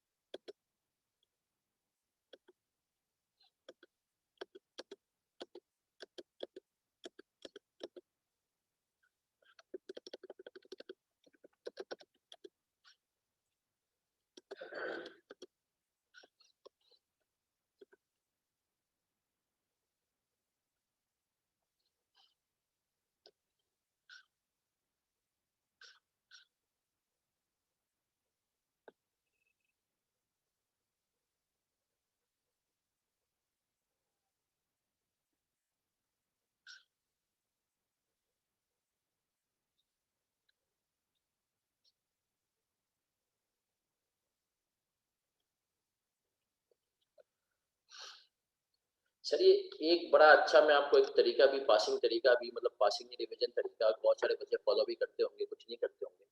चलिए जो आप अपने रजिस्टर्स को एक पेज नंबरिंग कर लें और एग्जांपल्स के साथ लिख दें कि रजिस्टर में किस पेज पर ये एग्जांपल है। तो सर ये छोटी छोटी एग्जांपल्स हैं, इस एग्जांपल्स को हम कहते हैं वॉल्यूम डिस्काउंट इंसेंटिव एग्जांपल। सही है sir, volume discount incentive example है। और ये जो वॉल्यूम डिस्काउंट इंसेंटिव एग्जांपल है ये आपने कहा कि सर जो है पेपर में आ भी सकती है, नहीं भी आ सकती। FAR 2 FAR 1 के पेपर में ये टेस्ट की जा चुकी है वैसे, volume discount incentive example. Sir आगे बढ़े क्या? हाँ सर, अफेक्टिवली आज की क्लास के आखिरी सवाल की तरफ मैं आ रहा हूं और फिर उस सवाल पे आते हुए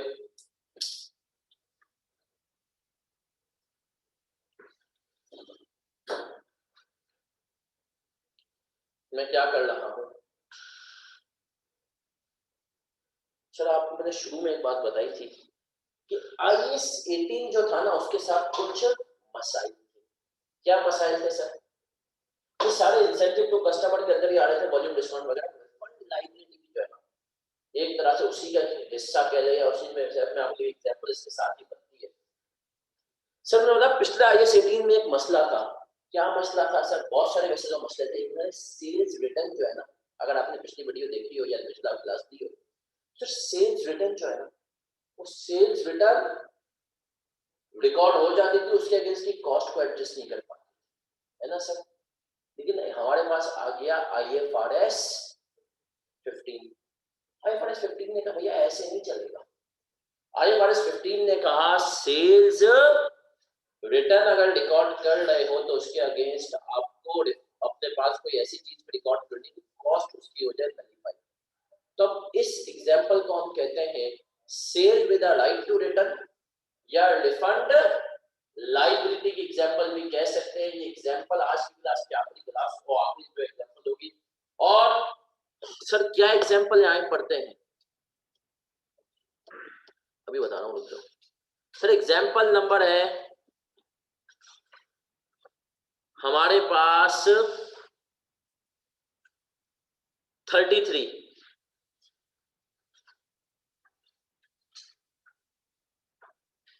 एग्जाम्पल नंबर 33 नहीं, page number 33, example number 18, page number example number 18 है।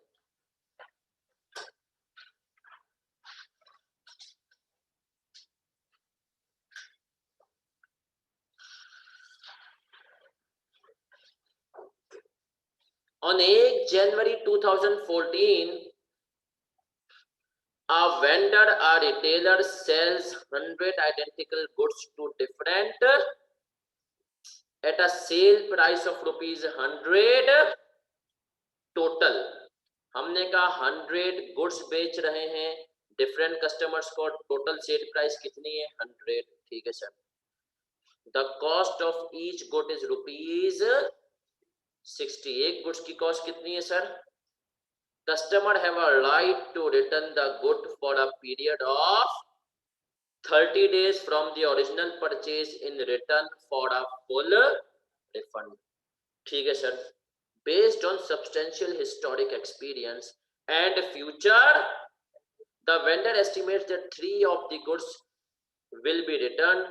The amount and quality of evidence available means that the vendor is able to conclude that it is highly probable that there will not be a significant reversal of revenue if it recognizes revenue attributable to the 97 goods that it does not expect to be returned. Required में कह रहा है journalize the above transaction. बड़ा simple है, बड़ा simple है। भाई इसने कहा बेचे तो 100 यूनिट से हमने, लेकिन हमें लगता है, क्या लगता है हमें, 3 वापस आ जाएंगे। सर हमें लगता है 3 वापस आ जाएंगे तो IAS कहता है पहले होता था तो एंट्री बनाते थे sales return debit provision for sales return. अब थोड़े से हम क्या हो गए, बड़े हो गए हैं। अगर सर हम बड़े हो गए तो अब हम क्या करेंगे, मैं बताता हूँ क्या करेंगे। इसने कहा अभी तुम सेल्स ही 97 के हिसाब से, अभी तुम सेल्स ही 97 के हिसाब से रिकॉर्ड करोगे। तो सर क्या मतलब, सुनो, पैसे आपके पास आ गए, आपने बैंक डेबिट किया और रेवेन्यू क्रेडिट किया और रिफंड लाइबिलिटी क्रेडिट। सुनो भाई, यूनिट्स कितने थे जल्दी बताओ। 100। सेलिंग प्राइस भी 100 थी, सेलिंग प्राइस थी 100, रेवेन्यू तुम रिकॉर्ड करोगे 97 के हिसाब से, कितना हो गया 9700। और जो 3 यूनिट्स तुम्हें लगता है वापस आ जाएंगे, सॉरी 100 इंटू 93, 3 यूनिट जो तुम्हें लगता है कि भैया वापस, उनके अगेंस्ट आप क्या करोगे, उनके अगेंस्ट आप रिफंड लाइबिलिटी क्रेडिट करोगे और बैंक को कितने से डेबिट करोगे, 10,000 से। ये तो एक एंट्री का हो गया पहला लेग। अब ऐसे क्या है, एंट्री का पहला लेग ये है, जब तुम रेवेन्यू 97 का रिकॉर्ड कर रहे हो तो ये जो उसने चीज सही की जो कि पुराने आईएएस में नहीं थी, सही है सर, उसने कहा कॉस्ट भी 97 की आनी चाहिए, आपने कहा सही है कॉस्ट भी 97 का आएगी, और फिर आपने सवाल किया आईएएस से कि आईएएस मेरे पास से तो 100 यूनिट्स जाएंगे, तो आईएएस ने कहा कोई मसला थोड़ी है, आईएएस ने कहा कोई परेशानी की बात थोड़ी है भैया, तो इन्वेंटरी क्रेडिट कर दे पूरे 100 से। एक यूनिट की कॉस्ट कितनी थी 60, 6000 से तो इन्वेंटरी क्रेडिट कर, आपने कहा फिर उसने कहा तो cost of goods sold record करेगा कितने से, 97 into 60, 97 into 58, और जो रिमेनिंग अमाउंट होगा उसमें तो एंट्री बनाएगा एसिड टू रिकवर, क्या एंट्री बनाएगा, एसिड टू रिकवर 180, तुमने बना दी ये एंट्री बेचने के टाइम पर। अब इससे फायदा क्या हुआ, अगर रेवेन्यू 97 यूनिट्स का है तो हमने का कॉस्ट भी कितने की है, 97 यूनिट की है, सही है सर। अब आप इधर देख लो, at time of actual return, sir जब एक्चुअल रिटर्न हो गया क्या हो गया, at time of actual return, अब इधर देख लो, अब आपने कहा रिफंड लाइबिलिटी मैंने कितने से रिकॉर्ड की थी, कस्टमर आया, कस्टमर ने कहा भैया पैसे वापस दो, अपने यूनिट्स लो, आपने बोला कोई मसला नहीं भैया मैं एंट्री बनाऊंगा, रिफंड लाइबिलिटी डेबिट सुधी डाला कितने से 300, यस और नो, और आपने कहा कि सर उस टाइम पे इन्वेंट्री में भी गुड्स आपके पास वापस आ जाएंगे, भाई कस्टमर आएगा तुम जैसे लोगे पैसे भी ले जाएगा गुड्स भी ना दे, तुमने कहा इन्वेंट्री डेबिट और एसेट टू रिकवर क्रेडिट कितने से 180, आर बिट लिया। सर इसका छोटा सा टेस्ट हो जाएगा, अभी कॉपी करो, किसी एग्जांपल का छोटा सा टेस्ट होगा, ये कॉपी करो, फिर टेस्ट, फिर ऑफ है।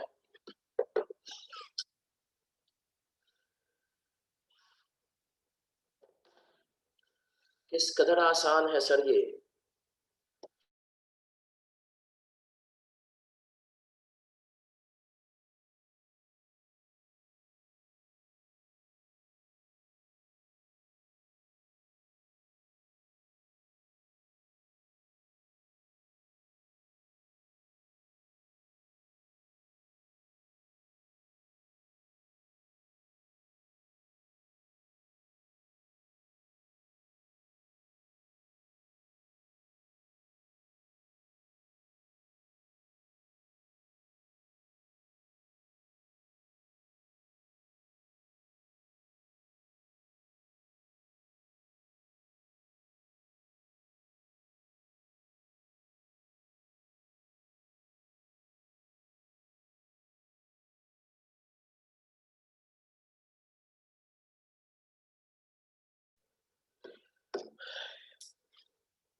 चले जी, कर लिया कॉपी, कर लिया सुभान सर, वो तो जरूरी हो जाता है ना, सीनियर को तो हाथ पांव कप कप आ जाते हैं, लेकिन सर ये लाइफ है, पार्ट ऑफ लाइफ है। तुम लोग अभी सीनियर पे, मैं कभी कभी यहाँ पर होता हूँ ना, और मतलब क्लास ले रहा हूँ और बच्चे पहुंचे हुए क्लाइंट पर। अब जाहिर सी बात है यार, मेरी फर्म तो अभी माशाल्लाह एस्टेब्लिशन में उस पे है, मतलब तो मुझे जाहिर सी बात है कि डायरेक्ट मुझे ही मैसेज आ जाता है क्लाइंट का। अभी बन रही है नई फर्म है, मतलब एस्टेब्लिश हो रही है, इंशाल्लाह हो जाएगी। तो क्लाइंट का कभी उल्टा सीधा मैसेज आ गया ना, आपके किसी बच्चे ने कोई, मतलब कोई बच्चे ने गड़बड़ कर दी, तो आदमी क्लास लेते लेते ना 5-7 मिनट के लिए वहीं पे पहुंच जाता है क्लाइंट पे। मतलब क्योंकि हम तो यार सर्विस इंडस्ट्री में ना, आपको पता है सर्विस इंडस्ट्री जो होती है उसमें, और बिग फोर तो अब हम है नहीं कि हम क्लाइंट को बोले चल भाई निकल ले, हमें तेरी जरूरत नहीं है। या वैसे ऐसा सीन होता नहीं है, लेकिन मैं हमेशा एक बात ये कहता हूँ सर, शायद ऐसा सीन बिल्कुल नहीं होता, लेकिन स्टिल यार मतलब आपको नहीं पता है कि बिग फोर थोड़ी सी चौड़े में चलती है। और बिग फोर नहीं, कोई भी फर्म जो स्टैब्लिश हो ना, वो चौड़े में चलती है भाई। अब मतलब आप कैटेगरी ए कैटेगरी बी की किसी स्टैब्लिश फर्म में, वो बोलते हैं भाई कौन हो आप क्लाइंट को, मतलब जो है हमारा भी जो, अगर जैसे मेरे पास जाहिद जमीन इनको होगा कराची ऑफिस का लाइसेंस है, और फिर एक हमारी अपनी भी फर्म है, हमने छोटी सी बनाई हुई, बड़ा काम उससे करते हैं। तो जो जाहिद जमीन इनको होगा, जो लाहौर फैसलाबाद में उनके पास बहुत काम है, तो यार भाई वो क्लाइंट को बिल्कुल चौड़े में जवाब देते हैं। क्लाइंट ने मेल की, वो जवाब ही नहीं दे रहे, एक दो क्लाइंट हमने उनको रेफर किए, फिर उनका हमें फोन आया, वो भाई ये तो मेल का जवाब ही नहीं दे रहे। मतलब मेल को छोड़ो, मतलब बड़ो, मतलब जितनी मेलें कर दो भाई, एक आध दफा मिस हो जाए, जवाब ही नहीं देते। फिर जो है हमने क्लाइंट, फिर हमने उनको बोला, तो उनके यार जवाब दे देंगे ना, क्या है, उनको बोले इतनी क्या है, कौन से बहुत ज्यादा पैसे दे रहे हैं। तो सर ये एक एटीट्यूड होता है जब फर्म थोड़ी चौड़ी हो जाती है। आपके पार्टनर को इतना नहीं होता होगा, आपके पार्टनर को पता होगा यार, अगर एंड में हमने इनके सारे पॉइंट्स मान लिए और कम्युनिकेट लेटर साफ निकाल दिया, तो जिंदगी बस क्लाइंट पर कहीं नहीं जाता। आए सर, एक सवाल आ रहा है आपके पास पेज नंबर 14 पर, पेज नंबर 14 पर आ रहा है एक सवाल, 3B, ये आपने करना है, ये 3B अभी अभी करना है। 3B को हम अभी करेंगे, हम क्लास करेंगे और फिर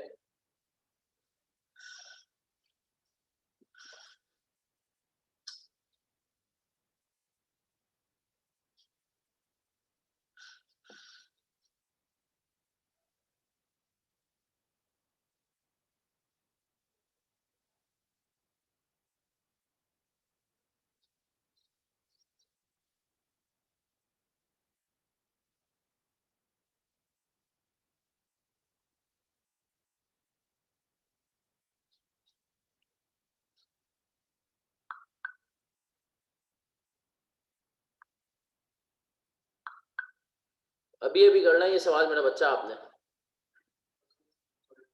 question number 3B page number 14।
हो गया सर, पार्ट ए भी करना है, पार्ट बी भी करना है।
सर किया किसी ने?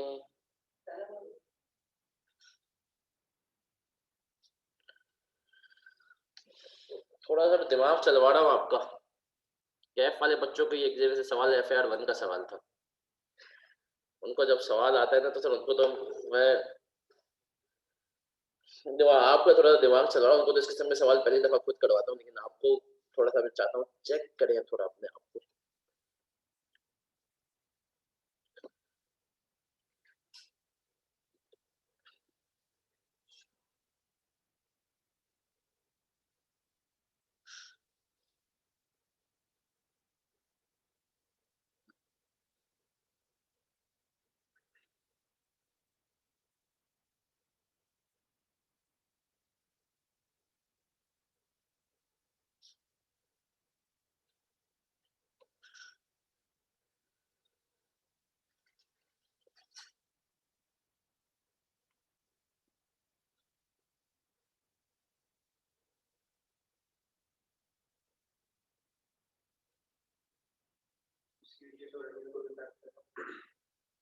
तो आएगा तो सही, लेकिन सोचे तो सही क्या इम्पेक्ट आएगा।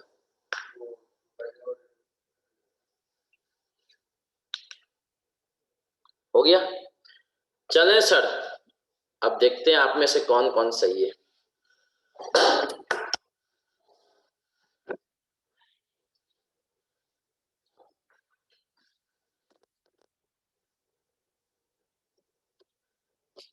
चले सर, पहला उसमें पढ़ रहा हूं मैं। ऑन 1 जून 2018 Ravi limited delivered 500 units of one of its product to Bravo Limited at rupees 200 per unit. BL immediately paid the amount and obtained control upon. BL is allowed to return unused units within 30 days and receive a full refund. RL's cost of product is rupees 150 per unit and it uses perpetual system for inventory recording inventory transaction. On 30 June 2018 BL returned कितने units? 20 units. Prepare necessary journal entries in the books of RL on 1 June 2018 and 30 June 2018 under each of the following independent situations. Based upon historical data, RL estimates 5% units will be returned on expiry of 30 days. कितने percent units return होंगे? 5%. और फिर कहता है the product is new and RL has no relevant historical evidence of product return or other available market evidence. चलें sir,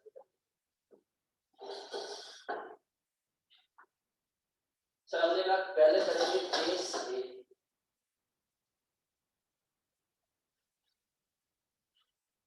sir sales कब हो रही है? 1 जून। सही है सर। कितने यूनिट्स की हमने कहा? टोटल है 500 यूनिट्स ना, और हमें क्या लगता है कितने हो जाएंगे? 25, और 1 यूनिट कितने का है? 200। अब आपने कहा पहले केस ही करेंगे 1 जून को सूदीदार डेबिट, बैंक डेबिट, यस और नो? रेवेन्यू क्रेडिट और रिफंड लायबिलिटी क्रेडिट। अच्छा सर रेवेन्यू कितने से जल्दी से बता दो? 25% 500 में से माइनस ये 25 कितना बचे? और 1 यूनिट कितने का था? 200। तो भाई बता दो 95,000। और हमने कहा रिफंड लायबिलिटी 25 इंटू 200 कितना हो गया? और टोटल पैसे कितने आ गए? यस और नो? 1 जून को आपने ये एंट्री बना दी है ना सर। अब आगे बढ़े और हमने कहा इसी दिन एंट्री बनाओगे। यूनिट्स तुम्हारे पास से गए कितने के? कितने? 500। इन्वेंट्री डेबिट की 500। 1 यूनिट कितने का था? 150 का। कितने हुए? 75,000। कॉस्ट ऑफ गुड्स सोल्ड में कितने फेंकोगे? 150 इंटू 470, जो कि आपको लगता है वाकई में सेल जो है जितना तुमने रेवेन्यू रिकॉर्ड किया कितना हो गया? और बाकी 3750 कहाँ गया? एसेट टू रिकवर है ना सर। आगे बढ़े और हमने कहा अब आ गए 30 जून को। सर चेंज इन एस्टीमेट है या चेंज इन पॉलिसी हो गई? सर एस्टीमेट है ना सर। अब आपने कहा सर एस्टीमेट चेंज हुआ है। सही सर, फिर ऐसे भी ये तो है साल तो वही है 30 जून ही है, बस कितने दिन का फर्क है? 1 महीने का। कितना यूनिट्स रिटर्न हुए? 20 यूनिट्स रिटर्न हुए। आपने कहा बढ़िया है। रिफंड लायबिलिटी तो आपने कर दिया पूरे से डेबिट है ना सर 5000। लेकिन सर जो 5 यूनिट रिटर्न नहीं हुए उसका आपने अब रेवेन्यू रिकॉर्ड करना है। कितने से? 5 इंटू 200 कितना हो गया? 1000। और बाकी 4000 से बैंक है ना सर। जो 20 यूनिट रिटर्न हो गए तो आपने कहा सही है सर। आए सर, फिर हम आगे आते हैं। अब आपने कहा एसेट टू रिकवर कितना था? तो उसको तो आप पूरा क्रेडिट करेंगे 3750 है ना सर। रिमेनिंग आपने कहा इन्वेंट्री में आ गया हमारे पास कितने यूनिट्स? 20 है ना सर। 20 इंटू 150 कितना हो गया? 3000। और बाकी कहां चले गए sir? Cost of goods sold कितना मेरा बच्चा? 750। Are we clear sir? तो हमने कहा सर ये हो गई एंट्री, ये तो आसान था है ना सर। सर तुम में से मेजॉरिटी के अंदर से पहले आया होगा, कितने लोगों को याद है? नहीं किया था? आए सर, भूल जाते ना सर, किया भी होगा ऑटोमेटिक में ऐसे कर। हाँ ऑटोमेटिक मीटिंग में इसके बाद अब दो ना, ये तो ऑटोमेटिक में आ चुका था। आप देखें सर, फिर भी देखते हैं पार्ट बी कितना में सही हो। Part B sir, part A और पार्ट बी में फर्क क्या है? पार्ट ए में कह रहा है based upon historical data RL estimate 5% units will be return on the expiry of 30 days. तो हमने सर इसी की मदद से तो निकाला था। क्या निकाला था हमने? 5% जो यूनिट्स रिटर्न होने के थे हमने वो यही से तो यूं ही तो निकाले थे। 500 का 95% रिटर्न है ना सर। पार्ट ए तो इस बेस पर हो गया और आपने समझ भी आ गया होगा। उम्मीद करता हूं तकरीबन सबने सही भी किया होगा। पार्ट बी में कह रहा है the product is new and RL has no previous historical evidence of product returns और अदर अवेलेबल। अब इसने कहा प्रोडक्ट है बिल्कुल न्यू। अब हमें पता ही नहीं कि इसमें से रिटर्न कितना होगा, क्या होगा, क्या पूरा रिकॉर्ड कर लेंगे रेवेन्यू, या कुछ भी नहीं करेंगे, ग्लास इज हाफ फुल और हाफ एम्प्टी। देखो सर, कहीं भी फंसोगे ना तो याद रखना अकाउंटेंट फट्टू है। कौन है?